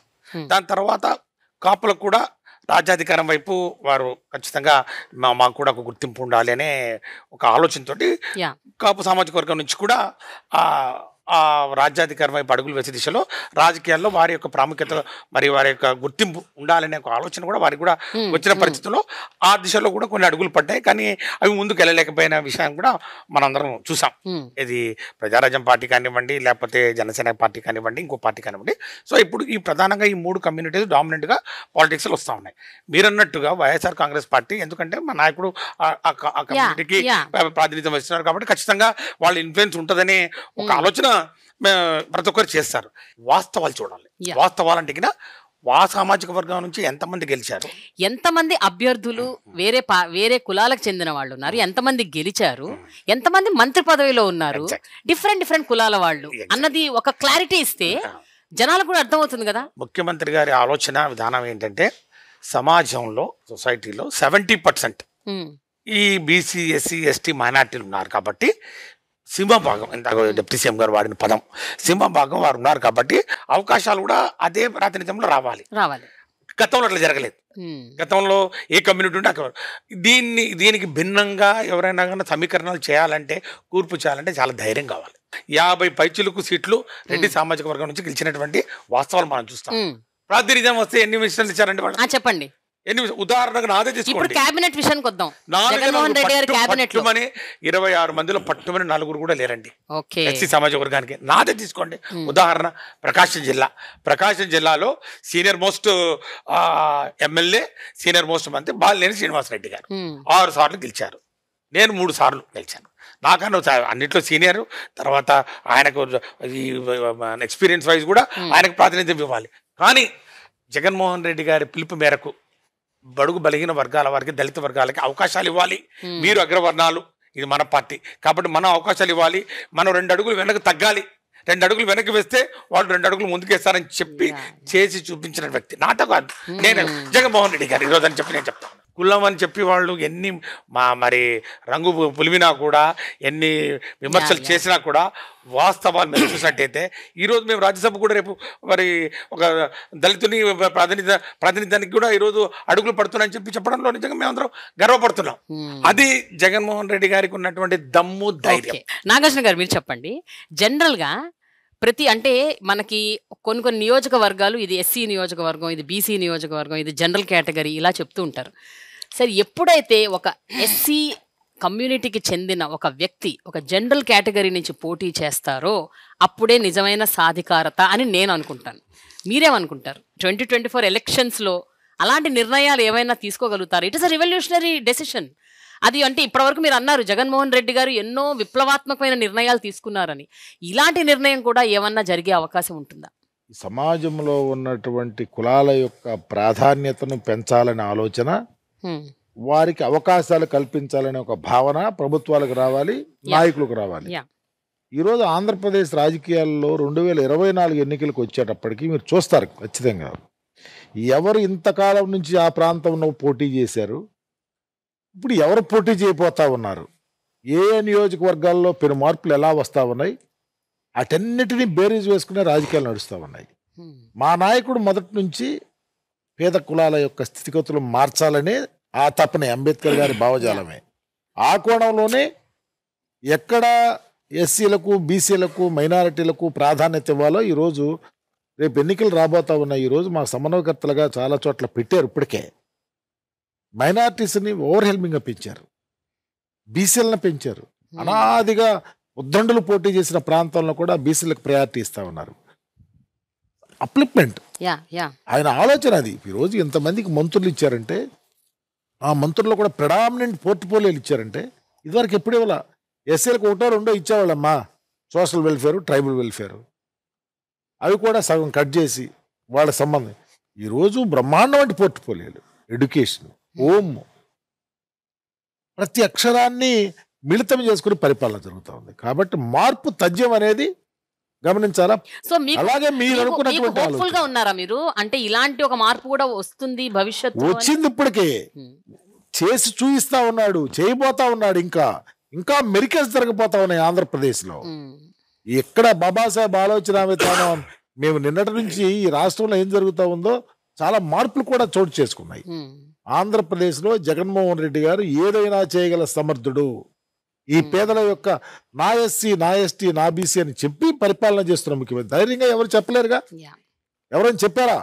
డబ్బులు ఉన్న వాళ్ళు ఏం చేస్తారు, వాళ్ళ ఓట్లు ఏ విధంగా కొంటారు, ఏ విధంగా భయపడే రాజకీయ నాయకుల రోజుల్లో జగన్మోహన్ రెడ్డి గారు తీసుకున్న లైను, ఆ లెంగ్త్ ఖచ్చితంగా మీరు చెప్పినటువంటి నియోజకవర్గాల్లో అనుకోనటువంటి ప్రాంతాల్లో అనుకోని చోట ఈ ఎస్సీ, ఎస్టీ, బీసీ మైనార్టీలు నిలబడిపోతా ఉన్నారు. Very good. వేణుగారు, కోనసీమని బిఆర్ అంబేద్కర్ జిల్లా అని మార్చినప్పుడు మీరు చూశారు ఎంత విధ్వంసం జరిగిందో. అంటే చాలా వ్యతిరేకత వచ్చింది, చాలా గొడవలు జరిగాయి, అరెస్టులు జరిగాయి, ధర్నాలు, రాస్తారోకోలు మామూలుగా జరగలేదు. మీరేమనుకుంటారు, ఎందుకు అంత స్థాయిలో అంత వ్యతిరేకత వచ్చింది? దానికి మీరు ఇచ్చే సమాధానం ఏమిటి? ఇప్పుడున్న పరిస్థితుల్లో ఆ కోనసీమకి ఆ పేరు ఉండటం అన్నది ఎంతవరకు అక్కడ ఆ ప్రాంతానికి ఒక గుర్తింపు, ఒక ఎలివేషన్ తీసుకొచ్చిందని మీరు అనుకుంటున్నారు? కోనసీమ ప్రాంతంలో భారతదేశంలోనే అత్యధికంగా బాబాసాహెబ్ అంబేద్కర్ విగ్రహాలు ఉన్నటువంటి ఒక ప్రాంతం ఉందంటే అది కోనసీమ. ప్రతి పేటలోనూ ప్రతి గ్రామంలోనూ బాబాసాహెబ్ అంబేద్కర్ గారి విగ్రహాలు ఉంటాయి. సో అక్కడ సామాజిక వర్గంగా తీసుకున్నప్పుడు 3 ఎస్సీ సామాజిక వర్గానికి సంబంధించిన శాసనసభ్యులు ఉన్నారు, ఒక పార్లమెంట్ సభ్యురాలు ఉన్నారు. అంటే పార్లమెంటు ప్లస్ అత్యధిక జనాభా కలిగినటువంటి కోనసీమలో బాబాసాహెబ్ అంబేద్కర్ గారి యొక్క పేరున కోనసీమ జిల్లాకి ఉంచాలనేటువంటి ఒక ప్రతిపాదన వచ్చినప్పుడు దురదృష్టం ఏమిటంటే అగ్రవర్ణ భావజాలం కొంతమందిని కలుపుకుని ఒక అలజడి సృష్టించడం ద్వారా ప్రభుత్వాన్ని కొంత డైవర్ట్ చేయాలనేటువంటి ఒక ప్రయత్నం చేశారు. పేదవాడు ఎప్పుడు బానిసగా బ్రతకాలనేటువంటి భావజాలం కలిగినటువంటి వ్యక్తులు, పేదవాడు స్వేచ్ఛగా బ్రతకాలి, పేదవాడు సమాజంలో అందరితో సమానమైనటువంటి అన్ని హక్కులతో జీవించాలనేటువంటి భావజాలం ఉన్నటువంటి వ్యక్తులకి తేడా. అమృతాన్ని సాధించాలనుకున్నప్పుడు సాగర మదనం జరిగినప్పుడు ఆలాహలం వస్తుంది. అలాగా ఒక ఆలాహలం లాగా వచ్చింది, వెళ్ళిపోయింది. దానికి సంబంధించిన అన్ని కేసులు కూడా ముఖ్యమంత్రి గారు పెద్ద మనసుతో తీసివేశారు. సరే, రాజకీయ లబ్ధి కోసం వారు వాడినటువంటి క్రీడ ఏదైతే ఉందో, అగ్రవర్ణ భావజాలం కలిగినటువంటి వ్యక్తులు, అదే సమయంలో ప్రతిపక్ష నాయకుడు చేసినటువంటి పాత్ర ఎలా ఉంది, ప్రతిపక్ష నాయకుడిని సపోర్ట్ చేస్తూ నిలబడినటువంటి వారి పాత్ర ఎలా ఉంది, ఇవన్నీ ప్రజలకు అర్థమైపోయినాయి. ఖచ్చితంగా రేపు జరిగేటువంటి ఎన్నికల్లో మా గురించి ఆలోచన చేస్తున్న నాయకుడి పట్ల అగ్రవర్ణ భావజాలం కలిగినటువంటి నాయకులు చేస్తున్నటువంటి కుట్రని అర్థం చేసుకున్నారు. ఖచ్చితంగా రేపు అక్కడ పోటీ చేసే ఏ వ్యక్తి అయినా కూడా, నేను చాలా సందర్భాలు అంటాను, ఇప్పుడు నేను ఒక బీసీ సామాజిక వర్గీయుడిని, అక్కడ పోటీ చేస్తున్నది ఎవరు? నా సామాజిక వర్గీయులు, ఎస్సీ సామాజిక వర్గీయులు, ఎస్టీ సామాజిక వర్గీయులు, మైనార్టీ సామాజిక వర్గీయులు, అన్ని వర్గాల్లో బీసీ సామాజిక వర్గీయులు. జగన్మోహన్ రెడ్డి గారికి సామాజిక వర్గం అని అంటే తన సామాజిక వర్గం కాదు, ఎస్సీ, నా ఎస్టీ, నా బీసీ, నా మైనార్టీ. అదే చంద్రబాబు నాయుడికి సామాజిక వర్గం అంటే నా కమ్మ, నా కాపు. ఇవాళ చిన్నవాడి చైతన్యం ముందు, పేదవాడి చైతన్యం ముందు, పెద్దల కలయిక ఏదైతే ఉందో దాన్ని అర్థం చేసుకునే శక్తివంతుడు పేదవాడయ్యాడు, లేకపోతే ఈ చిన్న కులాల్లో పుట్టినవాడయ్యాడు. అంతవరకు తీసుకొచ్చాడు జగన్మోహన్ రెడ్డి. అదే ఈ రోజు నిన్న జరిగినటువంటి బాబాసాహెబ్ అంబేద్కర్ గారి విగ్రహం కోనసీమలో ఇప్పుడు ఆ బిఆర్ అంబేద్కర్ జిల్లా అని పేరుని ఎక్కడైతే గొడవలు జరిగాయో ఇప్పుడు మొత్తం సమసిపోయి ఇప్పుడు అందరూ దాన్ని మనస్ఫూర్తిగా ఆహ్వానిస్తున్నారు. ఖచ్చితంగా ఆహ్వానించక తప్పదు. రాజన్న గారు, ఉత్తరాంధ్ర ప్రాంతానికి చెందిన మీరు, ఉద్దానం ప్రాంతం గురించి మీకు తెలుసు. అక్కడ ఎంత దారుణం అంటే ఈ కిడ్నీ సమస్యతో ఇప్పటికీ ప్రజలు బాధపడుతున్నారు. ఎన్నో ప్రభుత్వాలు మేము ఏదో చేస్తాము మీకు మిమ్మల్ని ఆ పరిస్థితి నుంచి బయటపడేస్తాము, దాన్ని అరికడతాము, దానికి ఒక పరిష్కారం తీసుకొస్తామని చెప్తున్నారు. But no government has done it successfully. Even YSRCP కూడా మీరు చాలా ట్రై చేస్తున్నారు, బట్ అంత స్థాయిలో ఇంకా పూర్తి పరిష్కారం దొరకట్లేదు. మీరేమంటారండి? ఉద్దానం ప్రాంతానికి విముక్తి ఎప్పుడు? గత పాలకులు దాన్ని నిర్లక్ష్యం చేశారు. గత పాలకులు చాలామంది కూడా అక్కడ ఉద్దాన ప్రాంతంలో వాళ్ళందరూ కూడా ప్రజలు మన కళ్ళ ముందే చనిపోతున్నారు. అక్కడ వచ్చిన జబ్బులతో, అక్కడ నీటి వల్ల అందరు చనిపోతున్న ఎవరో పట్టించుకోలేదు. జగన్మోహన్ రెడ్డి గారు వచ్చినప్పటి నుంచి దాని మీద దృష్టి సారించారు. ఈ మధ్యన మరి ప్రారంభించారు, మనందరికీ తెలుసు. దాన్ని ప్రారంభించారు. అక్కడ కూడా డయాలసిస్ కార్యక్రమాలు, ఫుల్ ఫ్లెడ్జ్డ్ డాక్టర్లు కూడా నియమించడం జరిగింది. అట్లా బహుశా ఇంత పెద్ద హాస్పిటల్ భారతదేశంలో ఇక్కడ ఉండదేమో. ఉద్దానంలో ఉన్నంత విధంగా మూత్రపిండాల కోసం అక్కడున్న ఆ ప్రాంతంలో ఉన్న పేదలందరికీ ఉపయోగపడుతుంది. దళితులు కావచ్చు, గిరిజనులు కావచ్చు, బడుగు బలహీన వర్గాలు కావచ్చు, పైసా ఖర్చు లేకుండా. ఇందులో ఖర్చు పెట్టినా వైద్యం దొరకని పరిస్థితులు. దానికోసం ఇక్కడ హైదరాబాద్ వెళ్ళాలి, లేకపోతే చెన్నై వెళ్ళాలి, లేదా బొంబాయి వెళ్ళాలనే పరిస్థితి మార్చారు ఇప్పుడు జగన్మోహన్ రెడ్డి గారు వచ్చిన తర్వాత. ఈ మధ్యన జాతికి అంకితం చేశారు కాబట్టి అన్ని కార్యక్రమాలు జరుగుతాయి. ఇంకా దానికి చేయవలసిన ఉన్నది, మీరు చెప్పేటట్టుగా చేయవలసింది చాలా ఉన్నది. చేస్తాం, మా ప్రభుత్వం దానికి సిద్ధంగా ఉంది. ముఖ్యమంత్రి గారు ఏదైతే అంకిత భావంతో చేస్తున్నారో చెప్పినవన్నీ చేస్తున్నారు, చెప్పనివి చేస్తున్నారు. అందులో వైద్యానికి విద్యకు ఇంతకు మనం అనుకున్నట్టు వైద్యానికి విద్యకి ఆయన చేసింది ఎంతంటే 10 రూపాయలు చేస్తారని చెప్పింది ఆయన 100 రూపాయలు చేస్తున్నారు. అది అంటే ఆయన 700 కోట్లు ఖర్చు పెట్టడానికి చెప్పింది 1200 కోట్లు ఖర్చు పెట్టడానికి సిద్ధపడుతున్నారు ఉద్దానం లాంటి దానికోసం. అయితే దీనికి ఇంత లిమిట్ చేసుకోవడం లేదు. విద్య విషయంలోనే, ఆరోగ్య విషయంలో నో లిమిట్ అని చెప్తున్నారు ఆయన. ఇప్పుడు ఆరోగ్య విషయంలో కూడా తండ్రిని మించిపోయిన తనయుడుగా రాజశేఖర రెడ్డి. కరెంట్ స్టేటస్ ఏంటి అంటే ఏం చెప్తారండి? ఉద్దానం విషయంలో ప్రస్తుతం పరిస్థితి ఎట్లా ఉంది? ప్రజలకి ముందు ఒక నమ్మకం కలిగించాం అసలు. ఎందుకంటే ముందు అక్కడ అవకాశమే లేదు. అక్కడ అది మేము ఇక్కడ ఉన్నాం, మూత్రపిండల వ్యాధులు చనిపోతాం అనుకున్న వాళ్ళకి నేనున్నాను అని ఒక నమ్మకాన్ని కలిగించారు జగన్ గారు. ఆ నమ్మకంతోనే ఈ రోజు అందరూ వైద్యం తీసుకుంటున్నారు. ఇంకా అంతకంటే ఇప్పుడు జరుగుతున్న దానికంటే ఇంకా 100 రెట్లు మంచిగా వైద్యం అందించడానికి ప్రభుత్వం జగన్మోహన్ రెడ్డి గారు కట్టుబడి ఉన్నారు. బహుశా ఇటువంటి ముఖ్యమంత్రి గారు దొరకడం నిజంగా ఉద్దాన ప్రజలందరూ కూడా అదృష్టవంతులని చెప్పాలి. నాగేశ్వరరావు గారు, కాపు కమ్యూనిటీని బీసీలుగా అంటే బీసీలోకి చేర్చాలి అన్న ఒక డిమాండ్ గత కొన్ని ఏళ్లుగా, అంటే యాక్చువల్గా కొన్ని దశాబ్దాలుగా ఆ డిమాండ్ ఉంది. ఏ ప్రభుత్వం కూడా ఆ డిమాండ్ని అంటే పూర్తి స్థాయిలో అంటే దాని పరిగణలో కూడా తీసుకోలేదు, తీసుకున్నా కూడా అలా అరకొరగా దాని ఏదో అలా అలా మమ అనిపించేశాయి. మీరు చెప్పండి, ఆ డిమాండ్ నిజంగా సబబేనే మీరు అనుకుంటున్నారా? ఒకవేళ సబబైతే గత ప్రభుత్వం 5% రిజర్వేషన్ కాపు కమ్యూనిటీకి ఇస్తే ఈ ప్రభుత్వం దాన్ని కూడా రద్దు చేసేసింది, అది వద్దు అన్నది. మరి దీన్ని ఎలా చూస్తారు, ఆ డిమాండ్ ఎలా చూస్తారు? అసలు మీ ఒపీనియన్ ఏంటి యాజ్ అ మినిస్టర్? ఇది జగన్మోహన్ రెడ్డి గారు ఎలక్షన్కు ముందే ఆయన పాదయాత్రలో ఏదైతే ఈస్ట్ గోదావరిలోనే ప్రకటించారు, అది సాధ్యం కాదు, అది పార్లమెంట్కి అది ఒక కోర్టులో ఉన్న ఇష్యూ, అది మేము చేయలేమని చెప్పి ఆయన స్పష్టంగా చెప్పడం జరిగింది ఎలక్షన్కు ముందు. ఎలక్షన్కి ఏదో చెప్పి ఎలక్షన్ తర్వాత చెప్పిన మాట కాదు. ఆయన మాట మనిషి, మాటిస్తే మడం తిప్పని మనిషి. అది సాధ్యం, నాతోటి అయ్యేదైతే నేను చేసేయగలను, ఇది నా నోటితోటి అయ్యేది కాదని చెప్పి అదే చంద్రబాబు నాయుడు మాయ చేశాడు. నేను చేస్తానని చెప్పి మాయ చేసి అతని ప్రభుత్వం వచ్చాక కేవలం 5,000 కోట్లు కూడా కాపులకు ఖర్చు పెట్టలేదు.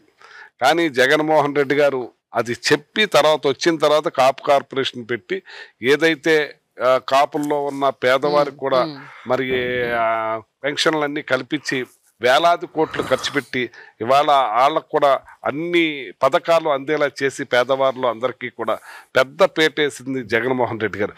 అమ్జద్ గారు, ఇప్పుడు బయట ఒక టాక్ వినిపిస్తుంది, ఏంటి అంటే వైఎస్ఆర్సీపీ ఈసారి జరగబోయే ఎన్నికల్లో బీజేపీతో పొత్తు పెట్టుకునే అవకాశాలు ఉన్నాయి అని అంటున్నారు. ఒకవేళ అదే గనక జరిగితే, ఇది ఒక హైపోథెటికల్ అజంప్షన్ అనుకుందాం, ఇది నిజం కాదనుకుందాం, ఒకవేళ నిజం అయితే మైనారిటీస్ నుంచి, ముస్లిం కమ్యూనిటీ నుంచి ఎలాంటి స్పందన ఉండబోతుంది, ఎలాంటి రిపర్కషన్స్ ఉండబోతున్నాయి, మీరేమనుకుంటున్నారు? నిజంగా అండి, ఈరోజు మీరు అడిగిన ప్రశ్న ఏదైతే ఉందో, ఇది ఎప్పుడైతే జగన్మోహన్ రెడ్డి గారు ప్రత్యక్ష రాజకీయాలు ఎప్పుడైతే ప్రవేశించారో, మరి ఆనాటి నుంచి కూడా ఇదే ప్రశ్న ప్రతిపక్షాలన్నీ కూడా ఆనాటి నుంచే ఆయన మీద ఇదే ప్రశ్నలు లేవనెత్తడం జరిగింది. కానీ ఈనాటి వరకు కూడా మీరు చూశారా, జగన్మోహన్ రెడ్డి గారు బీజేపీతో జత కట్టింది ఎక్కడ దాఖలాలు ఎక్కడ లేవు. మరి ఇవాళ ఎవరైతే జగన్మోహన్ రెడ్డి గారి మీద ఎవరైతే నిందలు మోపుతున్నారో, మరి ఆ నాయకుల పరిస్థితి ఏంటి అనేది ఒకసారి మనం ఆలోచన చేయాలి కదా. వాళ్ళ వ్యక్తిత్వం ఎలాంటిది అనేది కూడా మనం ఆలోచన చేయాలి కదా. మనకు ప్రధాన ప్రతిపక్ష పార్టీ తెలుగుదేశం పార్టీ, ఏంటి ఆయన ఎన్నిసార్లు భారతీయ జనతా పార్టీతో జత కట్టారు మనందరికీ తెలిసిన విషయం. అవకాశవాది చంద్రబాబు నాయుడు అనే వ్యక్తి అవకాశవాది. ఎప్పుడైతే ఆయన సొంతంగా ఏనాడు కూడా మరి ఆయన ఇండివిజువల్గా ఎక్కడ ఆయన స్వతహాగా పోటీ చేసిన దాఖలాలు లేవు.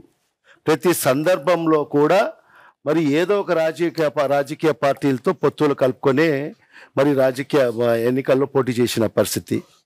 మరి ఆ సందర్భంగానే మరి బీజేపీతో కలిసి పోటీ చేయడం జరిగింది. మనం చూసాం 2014లో అధికారంలోకి వచ్చిన తర్వాత ఏ విధంగా వాళ్ళ ఇద్దరు మంత్రులు ఇక్కడ ఉన్నారు, వీళ్ళ ఇద్దరు అక్కడ మంత్రులుగా ఉన్నారు, మనం చూశాం కదా. మరి అలాంటి వ్యక్తులు మరి ఈరోజు మన నాయకుని యొక్క క్రెడిబిలిటీ, ఎందుకంటే ఒక నాయకుడు అంటే క్రెడిబిలిటీ ఉండాలండి. మరి ఆ క్రెడిబిలిటీ కలిగిన నాయకుడు మన ముఖ్యమంత్రి శ్రీ వైఎస్ జగన్మోహన్ రెడ్డి గారు. ఒక మాట చెప్పాడంటే ఖచ్చితంగా ఆ మాట మీద నిలబడతాడు అనే ఒక మనస్తత్వం కలిగిన వ్యక్తి మన ముఖ్యమంత్రి జగన్మోహన్ రెడ్డి గారు. మరి దానికి నిదర్శనం మనం ఇప్పటి వరకు కూడా చూస్తూనే వస్తున్నాం. మరి మొన్ననే చూడండి, మొన్న తెలంగాణ ఎన్నికల్లో మనం చూసాం. మరి అక్కడ ఎవరండి, జనసేన ఎవరితో జత కట్టి ఎన్నికల్లో పోటీ చేశారు?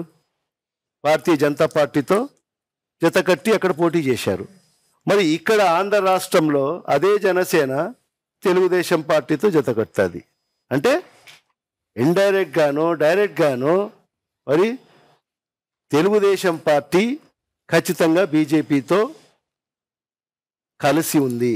దానికి నిదర్శనం కూడా మరి పురంధరేశ్వరి గారు, మరి భారతీయ జనతా పార్టీ రాష్ట్ర అధ్యక్షులు గారు, మరి ఆమె ప్రతి సందర్భంలో కూడా ఆమె మాట్లాడిన మాటలు మనం చూస్తే, మరి ఆమె భారతీయ జనతా పార్టీ రాష్ట్ర అధ్యక్షురాలుగా ఆయన ఏ క్వశ్చన్ మాట్లాడలేదు. ఆమె తెలుగుదేశం పార్టీ రాష్ట్ర అధ్యక్షురాలుగా మాట్లాడిన పరిస్థితి మనం చూసాం. మరి ఇవన్నీ కూడా చూస్తే ఖచ్చితంగా చంద్రబాబు నాయుడు అనే వ్యక్తి ఖచ్చితంగా interlinked with Bharatiya Janata party. మా నాయకుడు ఒకటే మాట చెప్పారు, మేము ఎవరితో పొత్తులతో కానీ పోము. సార్ ఒక్క విషయం, రాజకీయాల అవసరాల కోసం అంటే ఇప్పుడు రాబోయే ఎన్నికల్లో ఇప్పుడు టీడీపీ జనసేన పొత్తు పెట్టుకొని 2 పార్టీలు కలిసి పోటీ చేస్తున్నాయి ఒక పార్టీకి అగేన్స్ట్గా. సో అలాంటి సందర్భంలో అవసరం అనిపిస్తే, అవసరాలకు అనుగుణంగా ఒకవేళ పొత్తు పెట్టుకోవాల్సిన పరిస్థితి వస్తే, that is my question sir. లే, మా నాయకుడు స్పష్టంగా చెప్పారండి, ఎవరితో మా వైఎస్ఆర్ కాంగ్రెస్ పార్టీ ఎవరితో కూడా పొత్తు పెట్టుకోదు. మేము ఇండివిజువల్గానే పోటీ చేస్తాం. మేము ఒంటరిగానే వైఎస్ఆర్ కాంగ్రెస్ పార్టీ 175 స్థానాలలో కూడా వైఎస్ఆర్ కాంగ్రెస్ పార్టీ పోటీ చేస్తుంది. మేము ఏ రాజకీయ పార్టీలతో కూడా మా పొత్తు ఉండదు. మా పొత్తు ఈ రాష్ట్ర ప్రజలతో మా పొత్తు అని చెప్పి మా ముఖ్యమంత్రి గారు చెప్పారు. కాబట్టి మరి ఆ సందర్భంగా ప్రజలతోనే మా పొత్తు. మరి రేపు జరగబోయే ఎన్నికలు కూడా పేదల మధ్య పెత్తందారుల మధ్య జరగబోతుంది. పేదల పక్షాన ఉండే పార్టీ ఏదంటే వైఎస్ఆర్ కాంగ్రెస్ పార్టీ. మరి ఈరోజు పెత్తందారులకు కొమ్ము కాస్తున్న పార్టీ ఏదంటే తెలుగుదేశం, జనసేన, ఇతరత్ర తోక పార్టీలన్నీ కూడా ఈరోజు పెత్తందారులకు కొమ్ము కాస్తున్నారు. 2024 ఎన్నికల్లో జగన్ గారు మరొక విప్లవాత్మకమైన నిర్ణయం తీసుకున్నారు. అదేంటి అంటే స్థానిక నియోజకవర్గాల్లో ఉన్న అభ్యర్థులను మార్చడం, అంటే ట్రాన్స్ఫర్ చేయటం. ఇక్కడ ఈ నియోజకవర్గం నుంచి ఇంకో నియోజకవర్గం. మీ విషయంలో కూడా అదే జరిగింది. ప్రజలు స్థానికంగా ఉన్న ఎమ్మెల్యేలకు అలవాటు పడతారు, ఆ అభ్యర్థికి అలవాటు పడతారు. వాళ్ళతో మాట్లాడటం, వాళ్ళతో ఒక అసోసియేషన్, ఒక బాండ్ డెవలప్ అవుతుంది. అది మార్చటం వల్ల ఎలాంటి ప్రాబ్లమ్స్ ఏమైనా క్రియేట్ అయ్యే అవకాశం ఉందా? ఎస్పెషల్లీ మీ విషయం గురించి చెప్పండి, మీరేమనుకుంటున్నారు? ఒక విషయం అమ్మా, ఈ పొలిటికల్ పార్టీల రాజకీయాలు చేసే నేపథ్యంలో ఆ రాజకీయ పార్టీల అధినాయకుడి యొక్క పనితనం మీదే ఆధారపడి ఉంటాయి. ప్రాంతీయ పార్టీలు పర్టికులర్గా జగన్మోహన్ రెడ్డి గారి బొమ్మ పెట్టుకొని మేము పోటీ చేస్తా ఉన్నాం. జగన్మోహన్ రెడ్డి గారు నన్ను వేమూరు నుంచి సంతనూతలపాడు నియోజకవర్గం మార్చారు. నేను సంతనూతలపాడుకి కొత్తవాడినైనా జగన్మోహన్ రెడ్డి గారి బొమ్మ, జగన్మోహన్ రెడ్డి గారి ఆదేశం, జగన్మోహన్ రెడ్డి గారి యొక్క కాన్సెప్ట్, జగన్మోహన్ రెడ్డి గారి పరితరం మమ్మల్ని గెలిపిస్తానికి సిద్ధంగా ఉన్నాయి. ఎందుకంటే ప్రజలను మోటివేట్ చేసుకో, పొలిటికల్ లీడర్స్ ఉంటారు ఆల్రెడీ, అక్కడ కూడా ఒక స్ట్రక్చర్ తయారై ఉంటుంది. ఆ స్ట్రక్చర్ని ఆపరేట్ చేసుకుంటా వెళ్తాం. కానీ పలికెడిది భాగవతమట, పలికించడి వాడు రామభద్రుండట, నే పలికిన బౌహరమగునని పలికించడి వాడు రామభద్రుడే. ఎలక్షన్ చేసి ఎలక్షన్ బొమ్మ తీసుకుని జగన్మోహన్ రెడ్డి గారు. కాబట్టి జగన్మోహన్ రెడ్డి గారిని చూసి నన్ను చూసి కాదు ఓటేసేది, నా పరితరం కాదు, ఉన్నది ఇన్స్ట్రుమెంట్. కాబట్టి వేమూరులో పోటీ చేయొచ్చు, సంతనూతలపాడులో పోటీ చేయొచ్చు. కానీ ఈ నేపథ్యం మొదటి నుంచి ఉన్నాయి. మిగిలిన పార్టీలు కూడా చేయలేదని లేదు. చంద్రబాబు నాయుడు ఏ ఊరు, ఎక్కడ పుట్టాడు, కుప్పంలో పోటీ చేయాల్సిన పని ఏంటి? అక్కడే ఉండొచ్చుగా, అక్కడ అమ్మా నాన్న బంధువులు ఉన్నారుగా. వాళ్ళ కొడుకు ఎక్కడ పోటీ చేస్తున్నాడు, ఎక్కడ పుట్టాడు?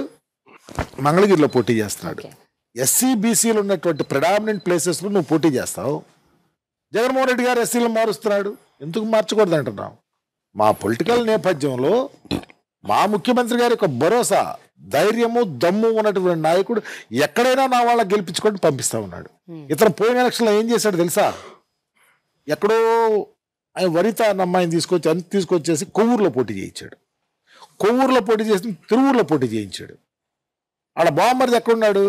నిమ్మకూరు అతను బాలకృష్ణ హిందూపురంలో పోటీ చేశాడు. వాళ్ళు ఒక బూమరాంగ్ చేసే ఆలోచన ప్రజల్లో తీసుకొస్తున్నారు. దమ్ము ఉండాలమ్మా. మా నాయకుడికి ఆ దమ్ము ఉంది. ఆ దమ్ముతో పాటు ఆ బొమ్మ తీసుకుని ప్రజలకు వెళ్ళే కెపాసిటీ మాకుంది. కాబట్టి మేము ఎక్కడైనా పోటీ చేస్తాక అర్హత మాకుంది, గెలిచి తీర్తాక సిద్ధంగా ఉన్నాం. అందుకని దాని గురించి పెద్ద ఆలోచన లేదు. ఏదో పబ్బం గడుపుకోవటానికి ఎలక్షన్స్ అదేమి అసలు ఎక్కడా పనిచేయవు. సార్, మీరు ఏదో ప్రోగ్రామ్కి వెళ్ళాలి అన్నారు కాబట్టి, ఏదో ప్రజలతో మీకు ఏదో ప్రోగ్రామ్ ఉంది కాబట్టి మిమ్మల్ని తొందరగా వదిలేస్తాను. ఇంకొక 2 ప్రశ్నలు వేసి ఆ తర్వాత మీరు వెళ్ళిపోవచ్చు. గతంలో ఒక డిమాండ్ చేశారు, అదేంటి అంటే కన్వర్టెడ్ క్రిస్టియన్స్ని ఎస్సీ కమ్యూనిటీలో చేర్చాలి అన్న ఒక రిక్వెస్ట్ పెట్టుకున్నారు మీరు, అవునా? ఆ రిక్వెస్ట్ ఇప్పటికీ మీరు కట్టుబడి ఉన్నారు కదా? ఇది మీరు చెప్పండి, ఇది జెన్యూన్గా మీరు వాళ్ళ కోసం ఆలోచించి తీసుకున్న ఒక నిర్ణయమా, లేకపోతే ఎలక్షన్స్ ని దృష్టిలో పెట్టుకొని తీసుకున్న ఒక ఎజెండా బేస్డ్? ఎస్సీలుగా ఉన్న మేము క్రైస్తవత్వం మీద, యేసు ప్రభువు మీద నమ్మకం ఉండి విశ్వాసంతో ఫారిన్ నుంచి వచ్చి సహాయం చేసేవాళ్ళు వచ్చి బోధన చేయటం వలన మాకు దాని మీద నమ్మకం వచ్చింది. లేకపోతే వెళ్తా ఉంటా చేస్తాం. దానినే గిట్రాయిగా తీసుకొని బీసీసీలో పెట్టి మాకున్నటువంటి మా వారినే తీసుకొని ఆ అర్హతను కోల్పోతా ఉన్నాం. తద్వారా మా జీవన విధానం అది, మా ఇళ్ళు ఒక చోటే, మేము కలిసే ఉంటాం, మా పిల్లలకి ఇచ్చుకుంటాం, ఎంత పూర్తిగా part and parcel of the society. మాకు దళిత క్రైస్తవులను ఎస్సీలు చేయటం ఆమోదయోగ్యమైన విషయం అని అందరికీ తెలుసు. మా వాళ్ళకి ఏ ముఖ్యమంత్రి ఆలోచన చేయలే. డాక్టర్ రాజశేఖర రెడ్డి గారు ముఖ్యమంత్రిగా ఉన్నప్పుడు ఈ ఆలోచనను ప్రజల్లో తీసుకొని వచ్చారు. ఆయన కూడా ఒక చట్టం చేశాడు. అసెంబ్లీలో తీసుకొని నిండు అసెంబ్లీలో దానికి ఒక తీర్మానం చేసి కేంద్ర ప్రభుత్వానికి పంపించిన రోజులు ఉన్నాయి. ఆయన పరంపదించిన తర్వాత అది నెగ్లెక్ట్ అయింది. మరలా ఈ ముఖ్యమంత్రి గారు జగన్మోహన్ రెడ్డి గారి నేతృత్వంలో మరలా మేము అసెంబ్లీలో దాన్ని తీర్మానం చేసి కేంద్ర ప్రభుత్వానికి పంపించిన పరిస్థితి ఉంది. తప్పకుండా దానికి కట్టుబడే ఉన్నాం. మాకు రాజకీయ ఆపేక్షతో కాదు ఇది చేసేది, పొలిటికల్గా వాడుకోవాలని చేసే ఆలోచన లేదు. ఎందుకంటే పొలిటికల్గా ఆలోచించాల్సిన వాళ్ళు ఎవరైనా ముందు పరిపాలన చేస్తుండొచ్చు. రాజశేఖర రెడ్డి గారు చేశారు ఆ ఆలోచన, అదే కుటుంబం ఆయన కుమారుడు చేస్తా ఉన్నాడు. ఆయన ఆలోచన కూడా ఈ పేదల గ్రౌండ్ కిందనటువంటి పేదలకు అందరికీ సహాయం జరుగుతుంది, అందరూ ఒకటే ఆలోచన. దళితులుగా ఉన్నటువంటి వారు క్రిస్టియన్స్ గా వెళ్తున్నప్పుడే దానికి దళిత క్రైస్తవులను ఎస్సీ చేయాలనే ఆలోచన. ఇప్పుడు విలేజ్ వాలంటీర్లు అని పెట్టారు. ఇది చాలా గొప్ప నిర్ణయం, ఇది ఒక గేమ్ చేంజర్ అని అంటున్నారు. అంటే అసలు ఏ ప్రభుత్వం చెయ్యనిది అలాంటిది వైఎస్ఆర్సీపీ ప్రభుత్వం ఇంతమంది విలేజ్ వాలంటీర్లను పెట్టి స్థానికంగా ఉన్న వాళ్ళ సమస్యలు తెలుసుకొని వాళ్ళకి బెనిఫిట్స్ అందేలాగా చూస్తోంది అని చెప్తున్నారు.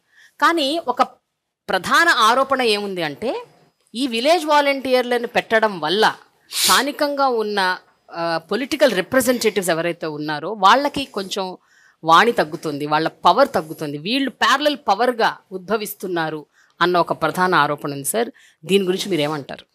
సింబాలిక్గా నా కాన్సెన్సీ తీసుకుందాం. ఓకే, ఓవరాల్గా రాష్ట్రం అంతా కొంత ఈ ఆలోచన లేకపోలా, కానీ మా ముఖ్యమంత్రి గారి ఆలోచన ఈ రాష్ట్రంలో నిన్నడూ లేని విధంగా ఈరోజు ప్రవేశపెట్టిన ఈ సంక్షేమ కార్యక్రమాలను డైరెక్ట్గా తీసుకెళ్ళి ప్రజలకు ఉపయోగపడాల్సిన బాధ్యత ప్రభుత్వానికి ఉంది. దానిలో భాగంగా పొలిటికలైజ్ చేయకుండా అక్కడ నిరుద్యోగ యువతను తీసుకున్నారు, పికప్ చేశారు. వాళ్ళ ద్వారా ప్రతిదీ 1వ తారీఖున ఉదయం 5 గంటలకు వెళ్ళి తలుపు కొట్టి పెన్షన్ ఇస్తున్నారు. ఇదిగో నీకు అర్హత ఉందిరా అని చెప్పి వాళ్ళతో అప్లై చేపిస్తున్నాడు. ఏ కార్యక్రమమైనా తీసుకెళ్ళి అందిస్తా ఉన్నాడు. అదే కాకుండా ఒంట్లో బాగపోతే ఆ ఇంటికి వెళ్ళి వెరిఫై చేసి అనారోగ్యవంతురాలు ఉన్నారని వాళ్ళకి అప్లై చేసి ఎలాగ హాస్పిటల్కి రావాలని చెప్పి తీసుకొచ్చి వాళ్ళకి మెడిసిన్స్ ఇప్పించి మరలా ఆ మెడిసిన్స్ అయిపోయినాక వాళ్ళు ఫలానా వాళ్ళు మెడిసిన్ మళ్ళీ కంటిన్యూస్గా ఈ ప్రాసెస్లో ఇన్వాల్వ్ అవుతూ ఉన్నాడు. ఈ నేపథ్యంలో ఈ పెన్షన్స్ కానీ లేకపోతే ఈ వెల్ఫేర్ స్కీమ్స్లో ఏదన్నా డైరెక్ట్గా పేదవాళ్ళు టచ్లో ఉన్నమాట వాస్తవే. వేరే పొలిటికల్గా ఎక్కడ ప్రాబ్లం లేదు. ఎవరో ఎన్ని అనుకున్నా పొలిటికల్గా మా స్ట్రక్చర్, మా పొలిటికల్ పార్టీ స్ట్రక్చర్ మార్పు ఉంది. మాకు మా విలేజ్లో ఉన్నటువంటి లీడర్సు, లేకపోతే మా గృహసారథులు, లేకపోతే మా సచివాలయంలో మాకు అక్కడ ఉన్నటువంటి కన్వీనర్లు, పొలిటికల్ స్ట్రక్చర్ తయారైంది. వాళ్ళకి మాకు నేపథ్యం పెట్టిన వాళ్ళు కూడా మెజారిటీ వాళ్ళు వెల్ఫేర్ స్కీమ్స్ అందించే బాధ్యతలోనే, కానీ వాళ్ళు నిరుద్యోగం ఉన్నటువంటి యువత వాళ్ళ వల్ల మా లీడర్షిప్ పోయింది అనేది చాలా తప్పు. ఎలాంటి ఇన్సెక్యూరిటీస్ లేవని అంటారా? లేనే లేవు. రిప్రజెంటేటివ్స్ ఎక్కడైనా కొంచెం ఒక ఇన్సెక్యూరిటీకి గురి, అమ్మో ఏమైపోతుంది, పదవికి ఏమన్నా అవుతుందా అన్న ఒక కైండ్ ఆఫ్ ఫీలింగ్, ఒక ఇన్సెక్యూరిటీ అలా ఆలోచిస్తాగలేదు. ఎందుకంటే ప్రజల్లో ఉండేవాళ్ళు, మా నాయకులు ఎప్పుడు ప్రజల్లో ఉంటారు, ప్రజల యొక్క బాధలు వ్యతలు తెలుసుకున్న వాళ్ళు ఉన్నారు. మేము ఆలోచనలో ఉంటాం. మాకు ఒక స్ట్రక్చర్ గ్రౌండ్ లెవెల్ వరకు ఉంది, అది నడుస్తూ ఉంటుంది. దానికి వాలంటీర్కి మిళితం చేయటం అనేది చాలా తప్పు.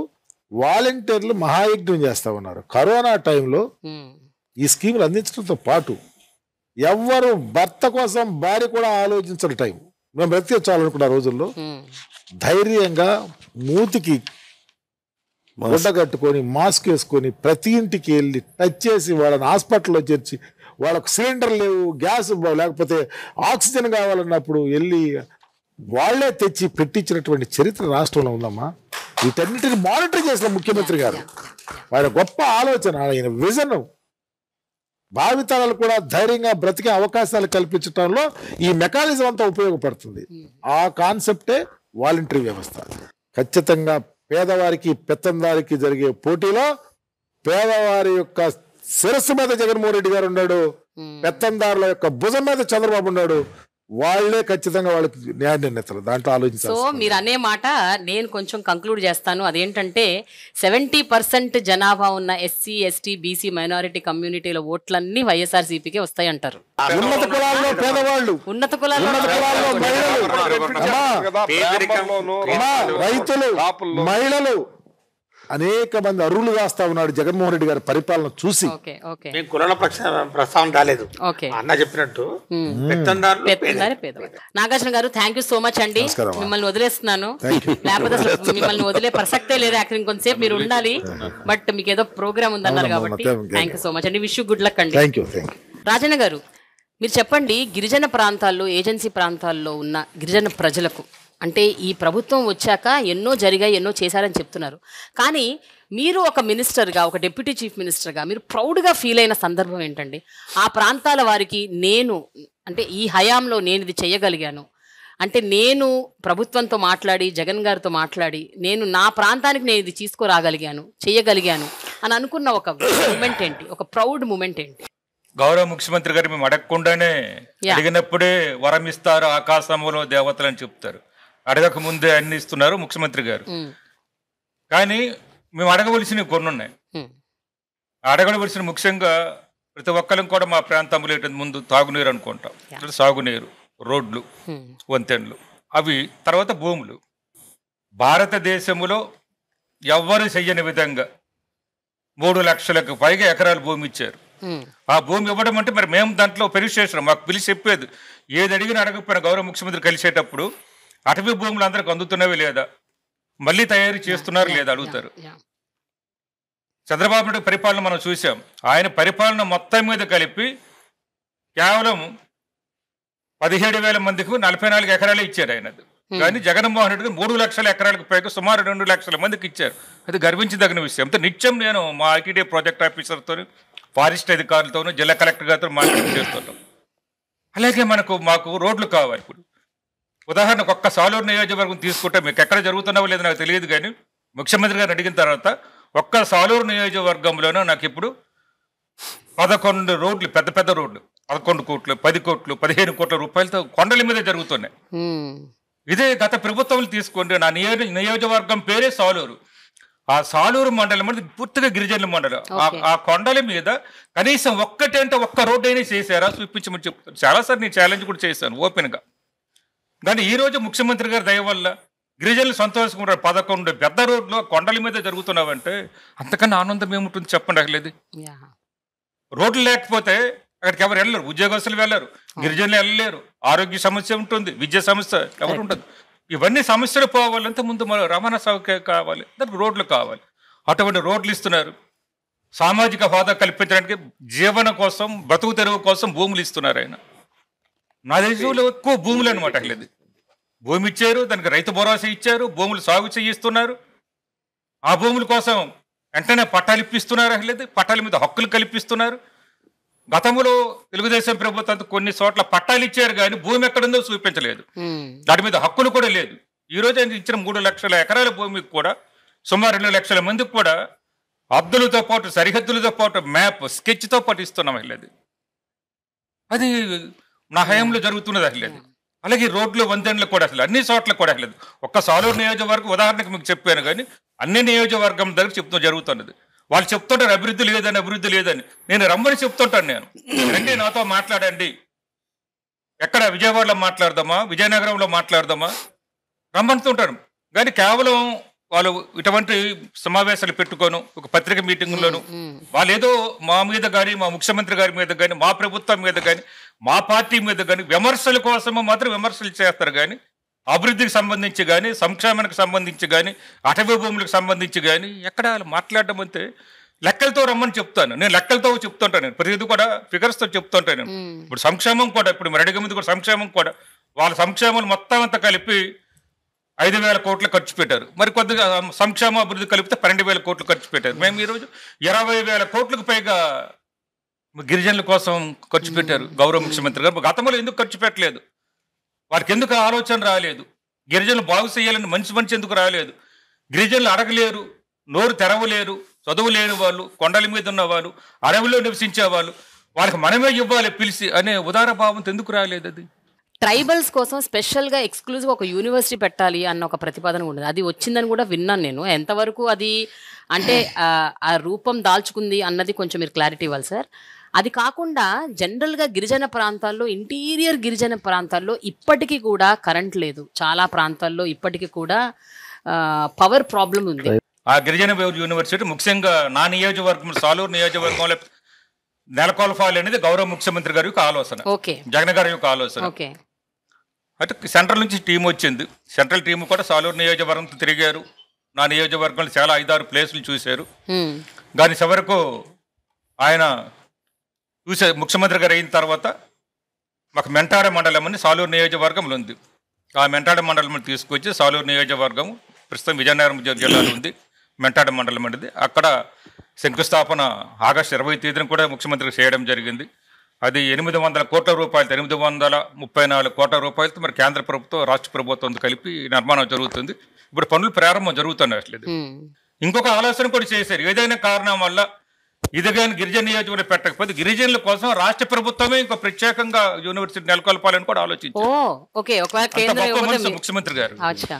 చివరకు గిరిజన నియోజకవర్గం నెలకొల్పారు. ఇప్పుడు జరుగుతుంది. వాళ్ళు ఏం చేశారంటే తెలుగుదేశం ప్రభుత్వంలో ఆ గిరిజన యూనివర్సిటీని తీసుకొచ్చి గిరిజనులు లేని నియోజకవర్గంలో మా అందరూ కోరిక మన్నించి గౌరవ ముఖ్యమంత్రి గారు, మా ఎమ్మెల్యేలు ముఖ్యంగా నా కోరిక మన్నించి ఆయన ప్రధానమంత్రి గారితో, హోంశాఖ మంత్రి గారు అమిత్ షా గారితో మాట్లాడి ఎట్టి పరిస్థితుల్లోనే సరే గిరిజన నియోజకవర్గంలో ఉండాలి, అది కూడా సాలూరు నియోజకవర్గంలోనే ఉండాలని పట్టుబట్టి తీసుకొచ్చి వాళ్ళని నొప్పించకుండా తీసుకొచ్చి ఆగస్టు 25న ప్రారంభం చేశారు. పనులు జరుగుతుందమ్మా. అది పవర్ ప్రాబ్లమ్ సంగతి పవర్ కు సంబంధించి కూడా గతం వేరే, ఇప్పుడు వేరే.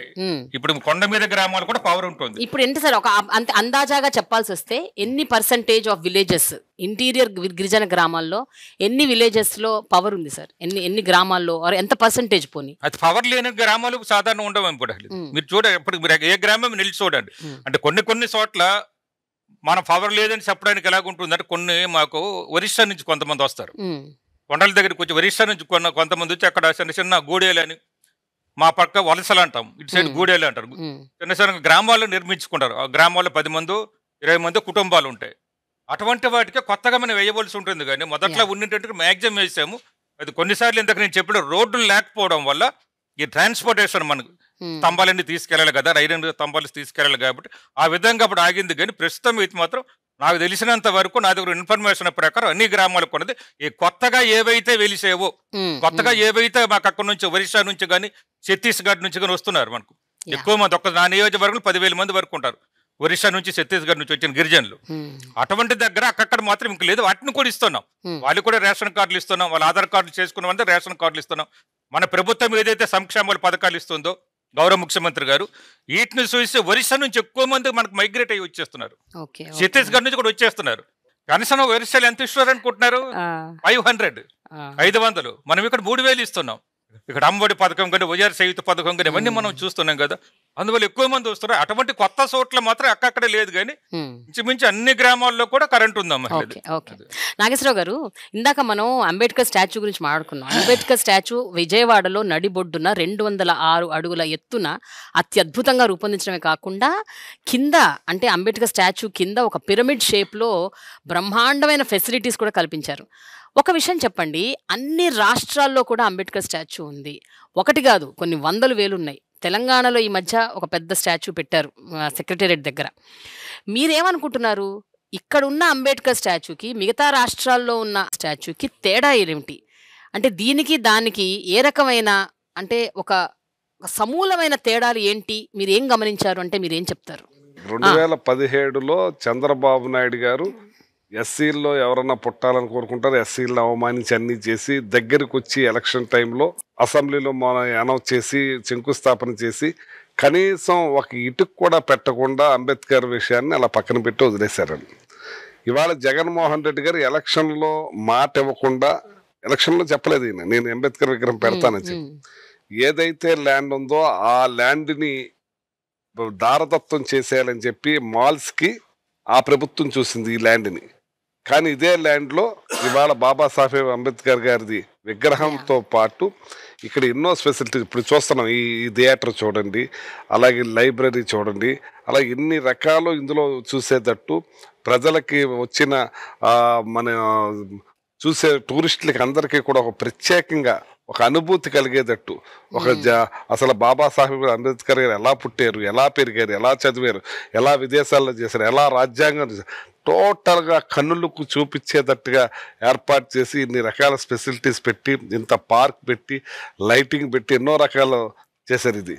ఇది గతం ఎక్కడ ప్రపంచంలో కూడా లేదు, వేరే విగ్రహాలు కూడా లేదు. ప్రపంచంలో తొంగు చూసే విధంగా విజయవాడ ఇంకా ఆంధ్ర రాష్ట్రంలో విజయవాడ ఇంకా తొంగు చూసే విధంగా ఈ విగ్రహాన్ని ఏర్పాటు చేసి ఆ కృష్ణా బ్యారేజ్ నుంచి వస్తూ ఉంటే ఆయన మూర్తి అలా కనపడతా ఉంటే కన్నులు విందుగా, అది నైట్ టైం ఆ వంతెన మీద నుంచి వస్తూ ఆ లేజర్ లైటింగ్ చూడాలని నా కోరిక.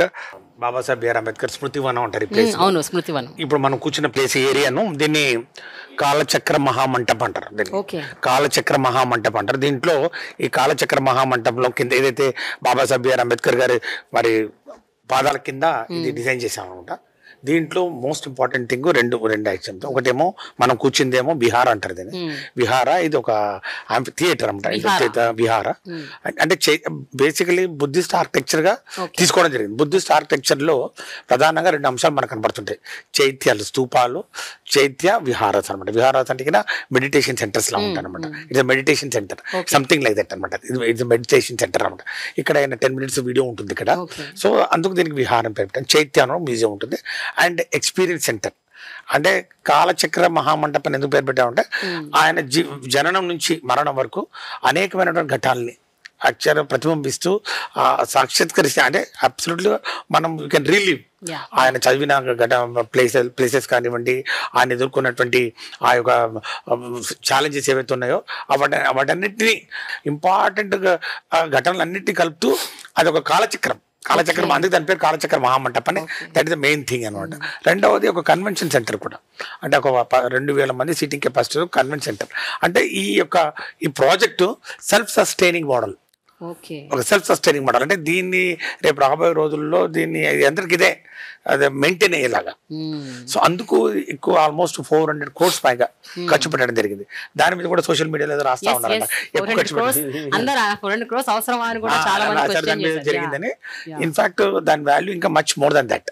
ఎందుకంటే ఇది ఇక్కడ ఉన్నటువంటి విజయవాడ నడిబొడ్డున ఆల్రెడీ చుట్టుపక్కల ఏరియాలంతా డెవలప్ ఏరియాలో ఈ ప్లేస్ లో గత పాలకులు ఇక్కడ ఒక కమర్షియల్ కాంప్లెక్స్ పెట్టాలి, ఇక్కడ బిజినెస్ సెంటర్స్ పెట్టాలి, మాల్స్ పెట్టాలి అని ఈ విధంగా ఆలోచన చేశారు. గౌరవ ముఖ్యమంత్రి వారి యొక్క ఆలోచన విధానం వేరే. ఇది ఒక సోర్స్ ఆఫ్ ఇన్స్పిరేషన్ ఉండాలి, స్ఫూర్తిదాయకంగా ఉండాలి. ఆయన యొక్క ఆలోచనలు, ఆయన యొక్క భావజాలాన్ని ఏ విధంగా ప్రభుత్వం ముందుకు తీసుకుపోతా ఉందనడానికి నిదర్శనంగా, నిలువెత్తు సాక్ష్యంగా ఈ యొక్క విగ్రహం నిలబడాలని చెప్పి దీనికి స్టాచ్యూ ఆఫ్ సోషల్ జస్టిస్ అని పేరు పెట్టి ఈ యొక్క ఆయన నిన్న మాట్లాడుతూ కూడా అన్నారు కదా, స్టాచ్యూ ఆఫ్ లిబర్టీ గురించి మాట్లాడుకుంటాము న్యూయార్క్ లో, మళ్ళీ దీని గురించే మాట్లాడుకుంటామని ప్రపంచవ్యాప్తంగా. ఆల్మోస్ట్ ఒక 500 tons of steel and bronze totally made in India. మంచి మరి నిపుణులు ఎవరైతే ఉన్నారో వాళ్ళందరినీ దేశం అంతటా వెతికి వాళ్ళని పట్టుకొని వాళ్ళ ద్వారా ఈ విగ్రహం తయారు చేసుకోవడం జరిగింది. ఈ ఆర్కిటెక్చర్ కూడా మీరు ఒకసారి గమనిస్తే అంత బుద్ధిస్ట్ ఆర్కిటెక్చర్, శాండ్ స్టోన్ తోటి నిర్మాణం చేయడం జరిగింది. వేణుగారు, ఇప్పుడు బీహార్లో ఈ మధ్య ఒక క్యాస్ట్ సర్వే జరిగింది. ఆ క్యాస్ట్ సర్వేలో ఆల్మోస్ట్ 63% ఓబీసీలు, ఈబీసీలు ఉన్నారని తేలింది. ఆంధ్రప్రదేశ్లో కూడా ఏదో అట్లాంటిది ఒకటి చేశారు అని విన్నాను, correct me if I'm wrong. But ఒకవేళ అలాంటి చేసుంటే ఇక్కడ ఎలాంటి అవుట్కమ్ వచ్చింది, మీరేం గమనించారు? అండ్ ఈసారి జరగబోతున్న ఎన్నికల్లో ఇది ఏ రకంగా ఇన్ఫ్లుయెన్స్ చేస్తుంది అనుకుంటున్నారు? అంటే ఈ క్యాస్ట్ సర్వే అన్నది how is it going to influence the vote of YSRCP? నిన్ననే ప్రారంభించామమ్మా. యాక్చువల్గా ఏప్రిల్ 11 మహాత్మా జ్యోతిరావు పూలే గారి జన్మదినం రోజున అనౌన్స్ చేశాం. లాస్ట్ ఇయర్ అనౌన్స్ చేశారు. ఓకే. బీహార్ ఏ మోడల్లో చేస్తుంది, బీహార్లో ఏ విధమైనటువంటి అడ్డంకులు కల్పించారు, కోర్ట్స్లో ఎట్లా వాళ్ళు ఛాలెంజ్ చేశారు, ఎవ్రీథింగ్ మేము చాలా క్లోజ్గా మానిటర్ చేసి లాస్ట్ క్యాబినెట్లో నిర్ణయం చేయటం జరిగింది. నిన్న ఏదైతే సామాజిక న్యాయ రూపశిల్పం ప్రారంభమైందో నిన్న నుంచే క్యాస్ట్ సర్వే స్టార్ట్ అయింది. ఓకే, ఆ రకంగా కూడా నివాళి ఇచ్చామని చెప్పాను ఇంతకు ముందు ఓకే, నేను. ఓకే. సో ఇక్కడ ఇది చాలా సున్నితమైనటువంటి కోరిక, పర్టికులర్గా బీసీఎస్కి. 1951 నుంచి ప్రతి 10 సంవత్సరాలకి జనగణన జరుగుతుంది. 21లో జరగాలి, జరగలేదు, పోస్ట్ పోన్ అయింది. ఆ సందర్భంలో మేము శాసనసభలో ఒక సుదీర్ఘమైన చర్చ చేసి జనగణన జరిగే సందర్భంలో కులగణన కూడా చేర్చాలి అనేటువంటి ఒక డిమాండ్ ఉంది రాష్ట్ర వ్యాప్తంగా, పర్టికులర్గా బీసీస్ లో. దాన్ని మీరు దానిలో చేర్చండి అనేటువంటి దాన్ని చేరుస్తూ ఒక తీర్మానాన్ని ప్రవేశపెట్టి ఏకగ్రీవంగా శాసనసభలో ఆమోదించి కేంద్రానికి పంపించాం. జగన్మోహన్ రెడ్డి గారు ఈ దేశంలో అనేక మంది సంస్కర్తల సమ్మేళనం, అంటే మిళితమైనటువంటి ఒక సంస్కర్తగా మారాడు జగన్ గారని నేను అంటాను. వారు ఈ బీసీల యొక్క కోరికని తీర్చడం కోసం కులగణన చేపట్టాలనేటువంటిది, ఇది ఓట్ల కోసం కాదు. కానీ మీరు నిన్ననే స్టార్ట్ చేశారు. ఎలక్షన్స్ కరెక్ట్ గా ఇంకొక 1.5-2 months లోనే ఉన్నాయి. అదే నేను అంటున్నాను. ఇప్పుడు సంస్కర్తని ఎందుకన్నానంటే సచివాలయ వ్యవస్థ ఓ సంస్కరణ కదా, వాలంటీర్ వ్యవస్థ ఓ సంస్కరణ కదా, జిల్లాల విభజన, ఇవాళ అధునాతనమైనటువంటి టెక్నాలజీ, దాన్ని వినియోగించుకుని ఇది కరెక్ట్గా 10 నుంచి 15 రోజులు, లేకపోతే ఈ మంత్ అండి ఫిబ్రవరి మంత్ 15th ఆ రేంజ్కి టోటల్గా కులగణన జరిగిపోద్ది, ఏ మాత్రం డౌట్ లేదు. అందరూ అదే కదా ఆయనకున్నటువంటి గొప్పతనం. అది ఖచ్చితంగా ఈ కులగణన జరగటం వల్ల చాలా మందిలో ఉన్నటువంటి అపోహలు, పర్టికులర్గా ఆయన ఆలోచన ఏమిటి, ఈ రాష్ట్రంలో ఇంకా కొన్ని కులాలకి విద్య అందక, ఇంకా కొన్ని కులాలకి ఆరోగ్యపరమైనటువంటి అంశాలు తెలియక, ఆరోగ్యం ఎక్కడ రక్షించుకోవాలని తెలియక, ఇప్పుడే ఈ మధ్యలో చూడండి ఆరోగ్య సురక్ష పెట్టాడు, జబ్బుని జల్లెడు అంటాం కదా మనం, ధాన్యం జల్లించే జల్లెడేసి పెట్టేశాడు. అసలు ఆ గ్రామంలో ఎవరికి క్యాన్సర్ ఉంది, ఎవరికి పరాలసిస్ ఉంది, ఎవరికి ఏ రకమైన దీర్ఘకాలికమైనటువంటి జబ్బు ఉంది అనేటువంటి పట్టేశాడు. అది సంస్కరణకు వచ్చేటువంటి ఆలోచనలే. ఈ జగనన్న ఆరోగ్య సురక్ష అనేటువంటి కార్యక్రమం సామాన్యమైందా? అది ఆ బిడ్డలు తెలుసుకోలేకపోతున్నారు. తండ్రికి ఏ జబ్బు ఉందో తెలుసుకోవడానికి బద్దకించే పిల్లలు ఉన్నారు తప్ప, పెద్ద కొడుకుగా ఇతను మారి ఇవాళ అది తెలుసుకున్నటువంటి పరిస్థితి వచ్చింది. 50 ఏళ్లకు ఒక వాలంటీర్ ఉన్న తర్వాత అక్కడ ఎవరు ఏ కులస్తులు ఉన్నారనేటువంటి విషయాన్ని తెలుసుకోవడం అనేది చాలా ఈజీ ప్రక్రియగా మారింది కనుక ఖచ్చితంగా ఇచ్చిన మాట. ఇది కులగణన అనేటువంటిది కేవలం కబుర్లకి, మాటలకి, పత్రికలకి, ప్రకటనలకి సరిపోయింది తప్ప అమలు చేసి చూపించగల సత్తా ఉన్నటువంటి నాయకుడిగా జగన్మోహన్ రెడ్డి గారు కులగణన, ప్రత్యేకంగా బీసీలు అంటే ఇక్కడ సమగ్ర కులగణన, కేవలం ఒక సామాజిక వర్గాన్ని సంతృప్తిపరిచి ఓట్లు తీసుకునేటువంటి కులగణన కాదు ఇది. అంటే మీరు అన్నారు బీసీలు ఓట్లు వచ్చేస్తాయని, బీసీలు తృప్తి చెందుతారు, దానితో పాటుగా అన్ని సామాజిక వర్గాలు కూడా సమగ్ర కులగణన ద్వారా వారి యొక్క సంఖ్య ఎంత ఉంది, అందులో విద్య ఎంత ఉంది, అందులో ధనవంతులు ఎంతమంది ఉన్నారు, అందులో ఉద్యోగస్తులు ఎంతమంది ఉన్నారు, సమాజంలో వారి స్థితి ఎట్లాగ మారింది, ఎన్ని సంవత్సరాల క్రితం మారింది, ఇంకా మారాల్సిన వారు ఎంతమంది ఉన్నారు. సమగ్ర సర్వే.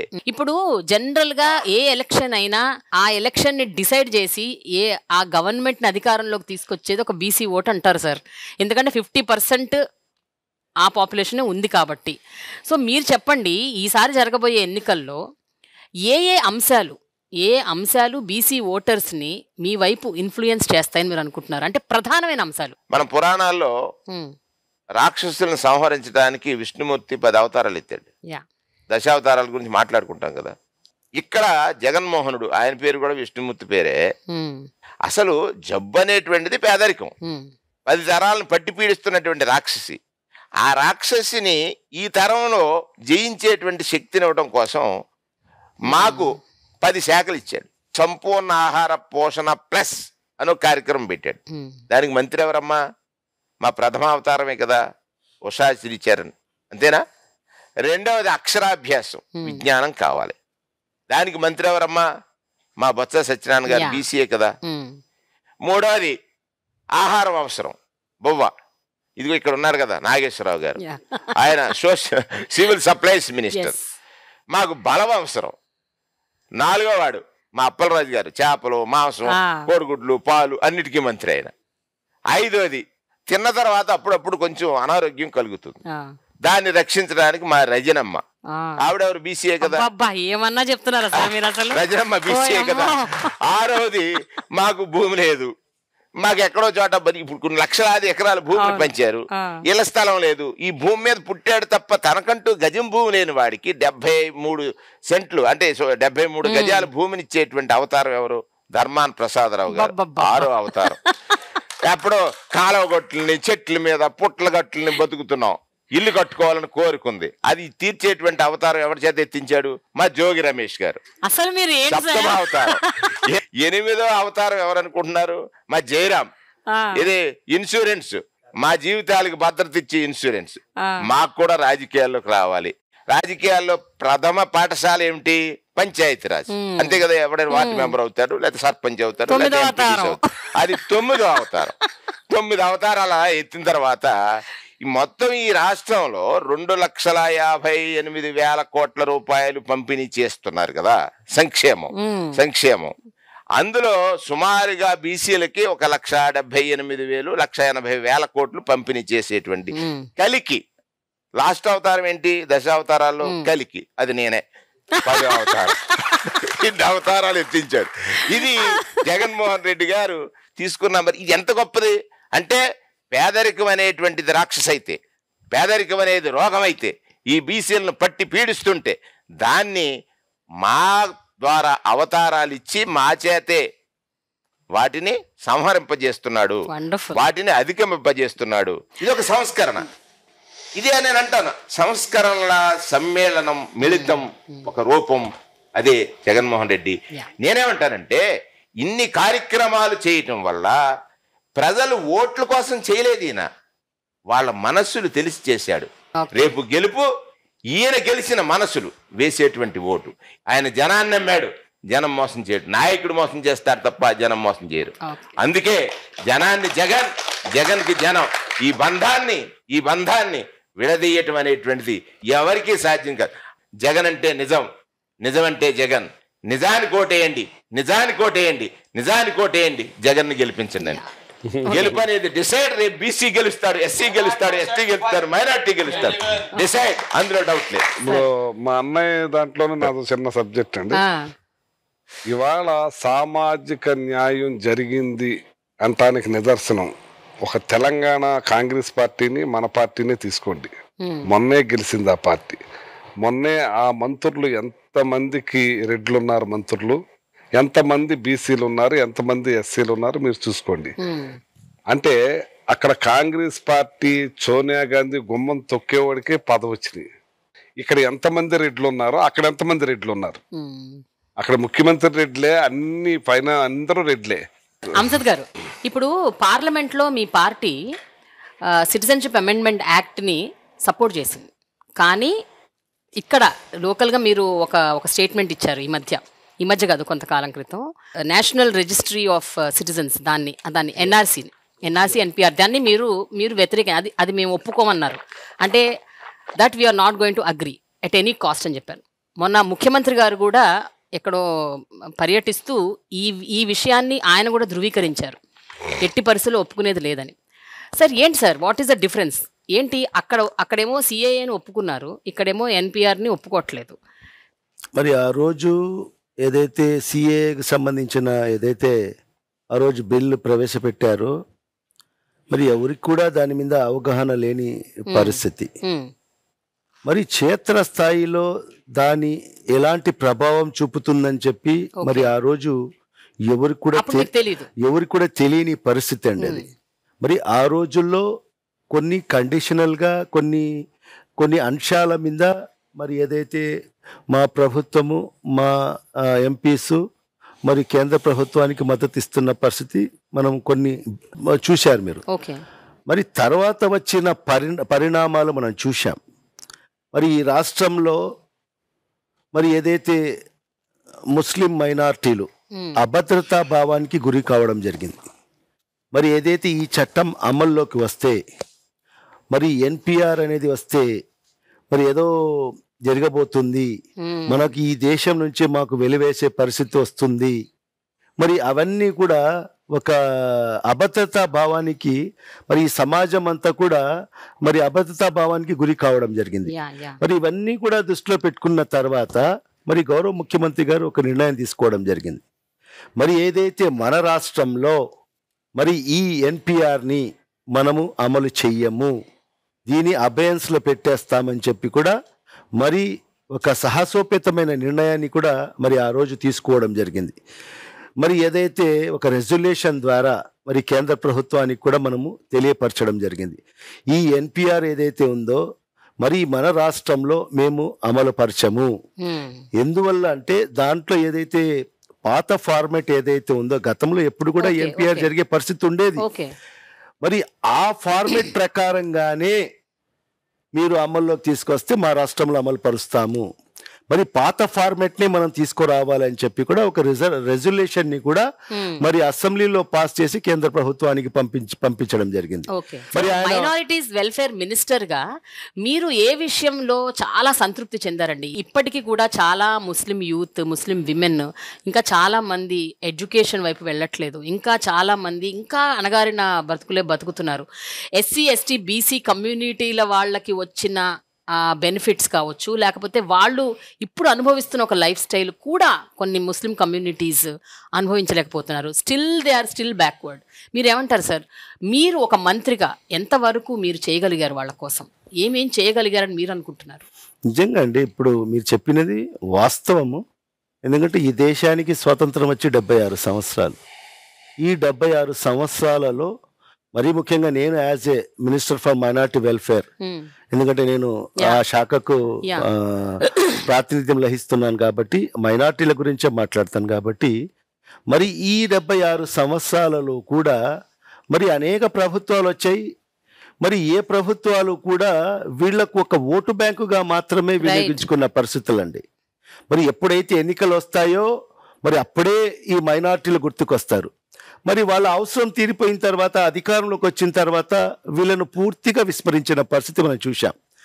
మరి అనేక దశాబ్దాలుగా అనేక సందర్భాల్లో కూడా మరి అనేక కమిటీలు కూడా కేంద్ర ప్రభుత్వాలు అప్పుడు సచార్ కమిటీ అని, రంగనాథ మిశ్రా కమిటీ అని చెప్పి మరి అనేక కమిటీలు వేసి అధ్యయనాలు కూడా చేయడం జరిగింది. మరి వాళ్ళు అధ్యయనాలు చేసినప్పుడు కూడా స్పష్టంగా మీరు ఏదైతే చెప్పారో మరి ఎస్సీ ఎస్టీల కన్నా దుర్భరమైన జీవితాన్ని గడుపుతున్న వాళ్ళు మైనారిటీలు అని చెప్పి కూడా వాళ్ళు తేట తెల్లం చేయడం జరిగింది. కానీ ఆనాడు ఏ ప్రభుత్వాలు కూడా ఏదైతే రిపోర్ట్స్ ని బేస్ చేసుకొని మరి అడుగుల ముందుకు వేసిన పరిస్థితి లేదు. మీరు ఎక్కడైనా వెళ్ళండి, ఒక చిన్న ఏదైతే టీ కొట్టు కాడికి వెళ్ళండి, ఎవరుంటారు అక్కడ పనిచేసే చిన్నపిల్లలు ఎవరుంటారు? మైనార్టీలు ఉంటారు. ఒక తోపుడు బండ్లు వ్యాపారం చేసేవాళ్ళు ఎవరుంటారు? మైనార్టీలో ఉంటారు. ఒక చిన్న స్కూటర్ మెకానిక్ కాడికి వెళ్ళండి, ఒక సైకిల్ మెకానిక్ కాడికి వెళ్ళండి, ఎవరుంటారు? మైనార్టీలో ఉంటారు. ఎందుకంటే వాళ్ళలో విద్య అనేది ఎక్కడ లేని పరిస్థితి, నిరక్షరాస్యత ఎక్కువ. మరి ఆ పరిస్థితి నుంచి మరి వాళ్ళకు ముందుకు తీసుకురావాలి. మరి అలాంటిది ఒక అడుగు ముందుకేసిన వ్యక్తి ఎవరంటే ఆ మహానేత దివంగత ముఖ్యమంత్రి డాక్టర్ వైఎస్ రాజశేఖర రెడ్డి గారు. ఎందుకంటే ఈ రోజుకి కూడా మా మైనార్టీలు ఆయన్ని గుండెల్లో పెట్టుకుని ఉన్నారు. ఈరోజు రాజశేఖర రెడ్డి గారు లేకపోయినా కూడా మరి ఈరోజు రాజశేఖర రెడ్డి గారిని ప్రతి నిత్యం మైనార్టీ సోదరులందరూ కూడా ఆయన్ని గుర్తుపెట్టుకోవడం జరుగుతుంది. ఎందుకంటే ఆయన తీసుకొచ్చిన సంస్కరణలు, ఆయన తీసుకొచ్చిన రిజర్వేషన్లు, మరి ఆ కోశాలనే తండ్రి తీసుకున్న ఏదైతే తండ్రి ఒక అడుగు ముందుకు వేస్తే ఈరోజు మన ముఖ్యమంత్రి గారు శ్రీ వైఎస్ జగన్మోహన్ రెడ్డి గారు తండ్రి కన్నా ఇంకొక 2 అడుగులు ముందుకు వేసి ఈరోజు ఒక అపవాదు ఉంది. అది అపవాదు ఏమిటి అంటే, ఎవరైతే ఆ ముస్లిం కమ్యూనిటీకి చెందిన వాళ్ళు పొలిటికల్ రిప్రజెంటేషన్లో ఉన్నారో వాళ్ళే చాలా సందర్భాల్లో ముస్లిం కమ్యూనిటీకి ఏం చేయలేకపోతున్నారు అన్న ఒక పెద్ద అలిగేషన్ ఉంది సార్ దేశవ్యాప్తంగా. I'm not talking about Andhra Pradesh in particular. దేశవ్యాప్తంగా ముస్లిం కమ్యూనిటీకి చెందిన వాళ్ళు ఎవరైతే పొలిటికల్ పార్టీలో ఉన్నారో, ఒక రిప్రజెంటేటివ్గా ఉన్నారో, ఒక మంత్రి పదవిలో ఉన్నారో వాళ్ళే నిజంగా ఏం చేయలేకపోతున్నారు, చెయ్యట్లేదు అని. సో ఆన్ ద కాంట్రరీ ఇక్కడ ఎట్లా ఉంది పరిస్థితి? నిజంగా నేను యాజ్ ఎ మినిస్టర్ నేను గర్వంగా ఫీల్ అవుతున్నానండి. ఈరోజు నేను మంత్రిగా ఉండి నిజంగా మీరు చెప్పారు ఏదో ఒకటి చెప్పమని చెప్తున్నారు మీరు. మరి ఒకటి కాదు, నేను 2-3 సందర్భాలు చెప్తాను. మైనార్టీలందరూ కూడా, మైనార్టీ సోదరులందరూ కూడా వాళ్ళ యొక్క కోరిక ఏంటి, మనకు ఈ రాష్ట్రంలో ఒక ఇతర సామాజిక వర్గాలకు సంబంధించిన ఎస్సీలకు ఎస్టీలకు ఏ విధంగా ఒక సప్లాన్ ఉందో, మరి ఆ తరహాలో మైనారిటీలకు కూడా మనకు ఒక సప్లాన్ కావాలి అని చెప్పి కొన్ని ఏళ్ల నుంచి వాళ్ళ కోరిక ఉండేది, వాళ్ళ డిమాండ్ ఉండేది. మరి ఏ ప్రభుత్వం కూడా ఆ దిశలో అడుగులు ముందుకు వేయలేదు, మరి దాని గురించి ఆలోచన కూడా చేయలేదు. మరి ఈరోజు ఈ ప్రభుత్వంలో నిజంగా నేను గర్వపడుతున్నాను. నేను మరి మైనార్టీలకు సంబంధించి ఏదైతే సప్లాన్కు సంబంధించి మైనార్టీ కాంపనెంట్ బిల్ నేను as a minister for minority welfare నేను ప్రవేశపెట్టగలిగానంటే నిజంగా నా జన్మ ధన్యమైనదని కూడా నేను స్పష్టంగా చెప్పగలను. రెండవది కూడా సమైక్య ఆంధ్ర రాష్ట్రం ఉన్నప్పుడు మన మైనార్టీలకు సంబంధించి కూడా మనము పర్సంటేజ్ రేషియోలో మనము బాగా ఉండేవాళ్ళం. ఈరోజు రాష్ట్రం విడిపోయిన తర్వాత ఒక చిన్న రాష్ట్రం ఆంధ్ర రాష్ట్రం, ఈరోజు మా ప్రాతినిధ్యం కేవలం ఒక 10% మాత్రమే. వచ్చే ఉర్దూ లాంగ్వేజ్కు ఆ ఉమ్మడి రాష్ట్రం ఉన్నప్పుడు కూడా కొన్ని ఎక్కడైతే మైనార్టీల ప్రాబల్యం ఉందో ఆ జిల్లాలో మాత్రమే మరి Urdu as a second official లాంగ్వేజ్గా డిక్లేర్ చేసిన పరిస్థితి. మరి ఈరోజు మనం గర్వంగా కూడా నేను చెప్పుకోగలను. రెండవది ఒక బిల్లు నేను తీసుకురావడం as a minister for minority welfare, నేను ఏదైతే ఉర్దూ లాంగ్వేజ్ ని పూర్తి ఆంధ్ర రాష్ట్రంలో ఆంధ్ర రాష్ట్ర వ్యాప్తంగా కూడా 2వ అధికార భాషగా ఉర్దూకు తీసుకురావడం అనేది కూడా నేను ఒక చరిత్రగా కూడా నేను చెప్పగలను.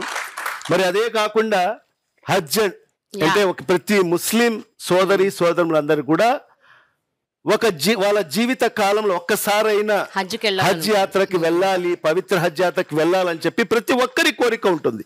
మరి మన సమైక్య ఆంధ్ర రాష్ట్రం ఉన్నప్పుడు హైదరాబాద్ నుంచి మనం అందరం కూడా వెళ్ళే వాళ్ళము.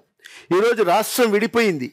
రాష్ట్రం విడిపోయిన తర్వాత మనం చూసాం మన వాళ్ళు ఎంత ఇబ్బంది పడారు. ఎందుకంటే రాష్ట్రం విడిపోయిన తర్వాత కూడా మరి మనకు ప్రత్యేకంగా ఒక ఎంబార్కేషన్ పాయింట్ లేదు మన రాష్ట్రంలో.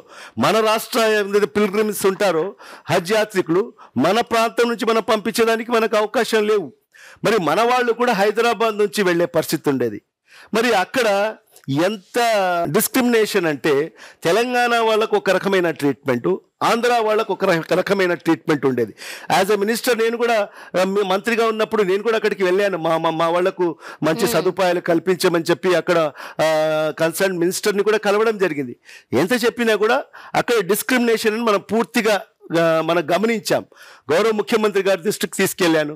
వెనువెంటనే ముఖ్యమంత్రి గారు ఖచ్చితంగా ఈ రాష్ట్రం విడిపోయింది, మన వాళ్లకు మన ప్రాంతం నుంచి వెళ్లే ప్రతి యాత్రికులకు హజ్ యాత్రికులకు అందరూ కూడా ఖచ్చితంగా ఒక గౌరవంగా మన ప్రాంతం నుంచి మనం పంపించాలని చెప్పి వెనువెంటనే మరి కేంద్ర ప్రభుత్వంతో ప్రధానమంత్రి నరేంద్ర మోడీ గారితో మాట్లాడి మన విజయవాడను ఎంబార్కేషన్ పాయింట్గా మనం సాధించుకోవడం జరిగింది.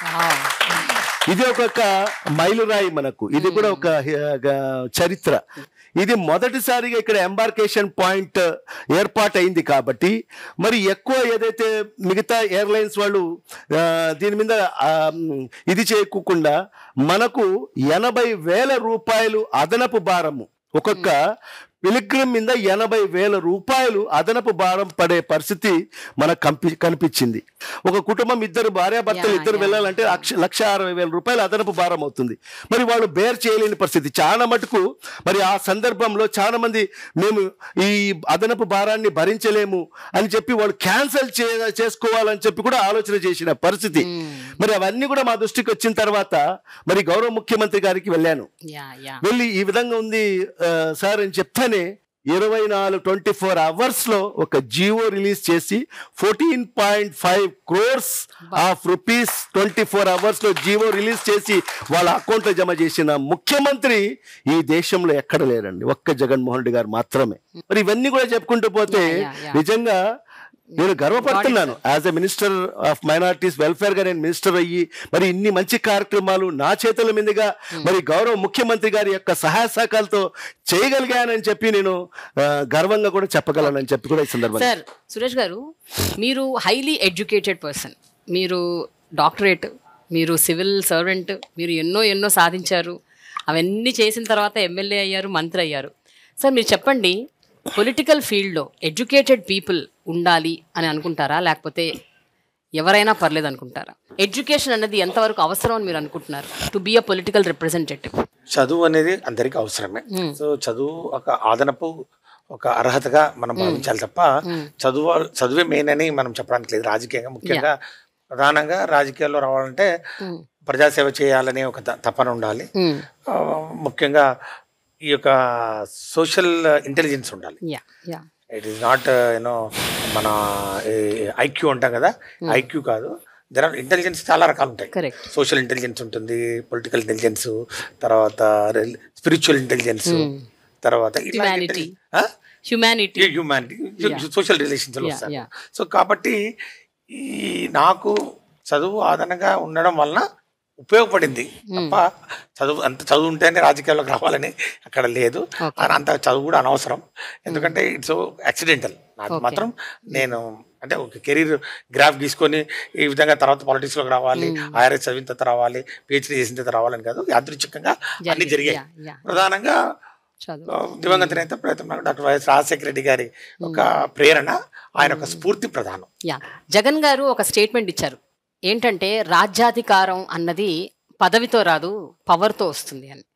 సో మీరేమంటారు సార్? నిజంగా చెప్పండి, మీకు వచ్చిన ఈ పవర్ని మీరు ఎంతవరకు సద్వినియోగపరుస్తున్నారు? అంటే ఈ రాజ్యాధికారం మీకు ఇచ్చింది, ఒక పవర్ ఇచ్చింది. సో పదవి అన్నది దాని అవుట్కమ్, బట్ పవర్ అన్నది ఆ పవర్ చేతిలో ఉంటే you can really do good, you can do bad also. అంటే పవర్ అన్నది అంత డిస్ట్రక్టివ్ థింగ్, కానీ ఆ పవర్ని ఉపయోగించుకొని మీరు ఎంతవరకు న్యాయం చేయగలుగుతున్నారు? అంటే ఒక్కొక్క వాక్యం. జగన్మోహన్ రెడ్డి గారు మమ్మల్ని మంత్రిగా చేశారు, మంత్రిగా నాకు సివిల్ సప్లై మినిస్టర్ ఇచ్చారు. ఆ పవర్ ఇచ్చారని ఆ పవర్ని నేను ఎంజాయ్ చేయటం కాదు, ప్రజలు ఎంజాయ్ చేయాలి. ప్రజలు ఎంజాయ్ చేసే విధంగా ప్రజలకి అప్పచెప్పాలని ఆ పవర్ని మేము ప్రజలకి చేశాను. అది నేను చాలా తృప్తిగా పడుతున్నాను, కష్టపడను. ఓకే, పవర్ అనేది రాజ్యాధికారికి అవసరమేనా? ఎందుకంటే పవర్ యొక్క ఫలితాన్ని మా ప్రజలకు అందించాలి. ఏదైతే పవర్ ఉంటుందో మనకు, ఆ పవర్ యొక్క ఫలితాన్ని మాకు కాదు, పవర్ యొక్క పనితనాన్ని, పవర్ యొక్క ఫలితాన్ని ప్రజలకు అందించాలి. అది అందించాలంటే ఉదాహరణకి ఇప్పుడు మా వాళ్ళు చెప్పేటట్టు ఒక వాలంటీర్ వ్యవస్థ, సచివాలయ వ్యవస్థ ఉంది, రొటీన్గా పని చేసుకెళ్ళిపోతున్నాయి. వాళ్ళు చేసుకుని వెళ్ళిపోయినవన్నీ కూడా ప్రభుత్వం మీద చెప్తుంది, చేస్తున్నారు. కానీ వాళ్ళకి కూడా అందనివి, వాళ్ళకి కూడా చేయలేనివి కూడా ఈ పవర్ని వినియోగించుకుని చేయించాలి. ఈ పవర్ని అలా వినియోగించుకుంటే ఈ పవర్ ద్వారా ఫలితాన్ని మా గిరిజనులకు అందిస్తున్నాం. జగన్మోహన్ రెడ్డి గారు చెప్పింది అదే, పవర్ మేము ఎంజాయ్ చేయడానికి కాదు, ప్రజలు ఎంజాయ్ చేయాలి, మీకు ఇచ్చిన పవర్ నా వినియోగించాలని చెప్పారు ముఖ్యమంత్రి గారు.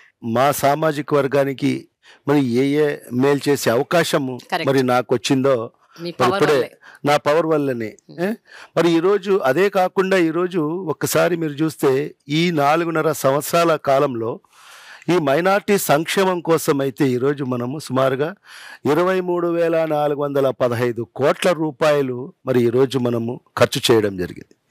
మరి అదే 2014 నుంచి 19 వరకు తెలుగుదేశం పార్టీ ప్రభుత్వం అధికారంలో ఉన్నప్పుడు మరి ఆ 5 ఏళ్ల కాలంలో కేవలం 2,665 కోట్లు మాత్రమే మైనార్టీ సంక్షేమం కోసం ఖర్చు పెట్టడం జరిగింది. చూడండి, 10 రెట్లు ఎక్కువ ఈరోజు ఈ 4.5 సంవత్సరాల కాలంలోనే మనము మైనార్టీస్ వెల్ఫేర్ కోసం మనం మరి ఈరోజు ఈ ప్రభుత్వం ద్వారా మరి మా ముఖ్యమంత్రి గారు శ్రీ వైఎస్ జగన్మోహన్ రెడ్డి గారు నాకు అవకాశం ఇవ్వడం వల్ల మరి ఈరోజు ఆ పవర్ని వినియోగించి మరి ఈరోజు నా సామాజిక వర్గానికి సంబంధించిన వాళ్ళకందరికీ కూడా, మైనార్టీస్కి అందరికి కూడా ఈరోజు మేలు చేయగలిగాను అని చెప్పి నేను గర్వంగా చెప్పుకోగలను. సురేష్ గారు, అధికారం ఉంటేనే ప్రజలకు సేవ చేస్తాం, అధికారం లేనప్పుడు ప్రజలకు సేవ చేయమనే అనే ఆలోచన కరెక్ట్ కాదని ఆ భావన. ఎందుకంటే మేము డైరెక్ట్గా ఈరోజు అధికారంలోకి రాలేదమ్మా, మేము ఒకేసారి ప్రతిపక్షంలో ఉన్నాం, అధికారం 5 సంవత్సరాలు పోరాటం చేశాం. ఒక నిర్మాణాత్మకమైన ప్రతిపక్షంగా మేము ఒక వాచ్ డాగ్ లాగా అధికారులు ఈ అధికార పార్టీలు ఎవరైతే ఉన్నారో 500 హామీలు 600 హామీలు ఇస్తారో, ఎట్లా మీరు అబద్ధ హామీలు ఇచ్చి అధికారంలోకి వచ్చారు, ప్రజలు మిమ్మల్ని నమ్మారు కాబట్టి మీరు అమలు చేయాల్సిన బాధ్యత ఉంది అని చెప్పి మేము పోరాటం చేశాం. కాబట్టి మనం ప్రజల పక్షాన ఉండడం ముఖ్యం, ప్రజల కోసం మరి పరితపించే ఒక నాయకుడు ఉండడం చాలా అవసరం.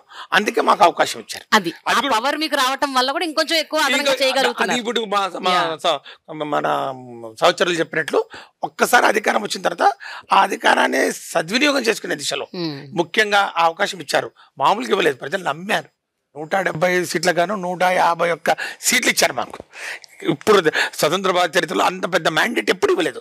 నమ్మకం అంత పెద్ద మ్యాండేట్ ఇచ్చినప్పుడు ఇంకా బాధ్యతాయుతంగా పనిచేయాల్సినటువంటి అవసరం ఉంది. దాన్ని ఈ 4.5 సంవత్సరాల కాలంలో మేము చేసి చూపించాం.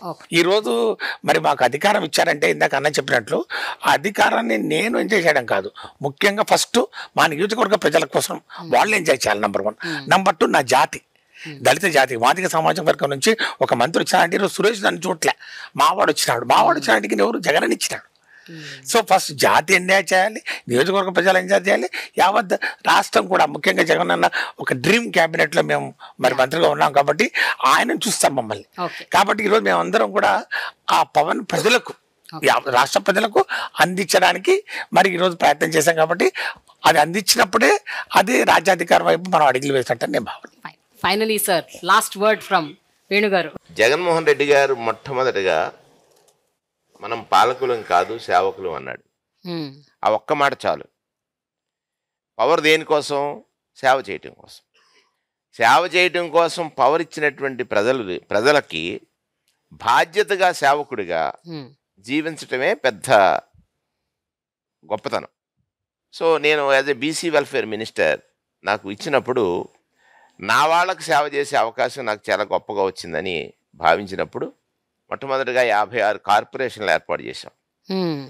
అంటే తన కులం పేరు చెప్పడానికి కూడా భయపడేటువంటి వారిని రాష్ట్ర స్థాయి నాయకత్వం ఇచ్చి వారి కులానికి సంబంధించిన సమస్యల్ని ప్రస్తావన చేయటానికి ఒక వేదిక. 56 కార్పొరేషన్లు ఒకే చోట, మళ్ళీ అక్కడ సమాజంలో అందరూ కలిసి ఉండాలనేటువంటి భావన. అందరికీ కూడా ఆఫీసులు ఏర్పాటు చేయడం కానీ దానికి సంబంధించినటువంటి ప్రతి అంశంలోనూ కూడా శ్రద్ధ తీసుకున్నాం. దానితో పాటు ఇవాళ కులగణన, అది బీసీల ఆకాంక్ష, ముఖ్యమంత్రి గారికి చెప్పి దాన్ని పరిష్కరించగలిగాం. నేతబిడ్డ నాడు ఆత్మహత్యలు చేసుకున్నటువంటి పరిస్థితి నుంచి ఇవాళ ఇంజనీరింగ్ చదివి ఆ కుటుంబం నేత వృత్తి నుంచి ఉన్నత స్థితికి ఎదిగిపోయింది కదా. దానికి కారకుడు నాడు రాజశేఖర్ రెడ్డి, నేడు జగన్మోహన్ రెడ్డి అన్నప్పుడు నిజంగా ఎంత ఆనందం వేసిందంటే, ఎవరికైతే కష్టం వస్తుందో ఆ కష్టాన్ని తీర్చేవాడు దైవం అయితే ఆ కష్టాన్ని చెప్పకుండా తెలుసుకుని తీర్చేవాడు ఈ జగన్మోహన్ రెడ్డి గారి కుటుంబం అనేటువంటిది నేను స్పష్టంగా చెప్పగలను. అందులో నేను బీసీ సంక్షేమ మంత్రిని. అటువంటి ఒక గొప్ప అనుభూతిని ఈ పాలకుడు మిగిల్చాడనేటువంటిది ఇవాళ మేమందరం కూడా బీసీ సంక్షేమ మంత్రిగా ప్రౌడ్ ఫీల్ అవుతాను. భారత సంతతికి ప్రామాణిక గ్రంథాన్ని అందించిన మహనీయుడి పాదాల చింత ఈరోజు ఇంత గొప్ప ఇంటర్వ్యూ చేయటం అనేటువంటిది మా జీవితంలో మరుపురానిది, మరువలేనిది. ఇంతకంటే గొప్ప అనుభూతి ఇంకొకటి లేదు. Thank you so much. నిజంగా సమసమాజ నిర్మాణం జరగాలి. సోషల్ జస్టిస్ అనేది చాలా ఇంపార్టెంట్ ఒక స్టేట్కి కానీ, ఒక కంట్రీకి కానీ, ఒక ప్రపంచానికి కూడా. So thank you so much for your time and thanks a lot for everything that you shared, Andy. Thanks. Thank you.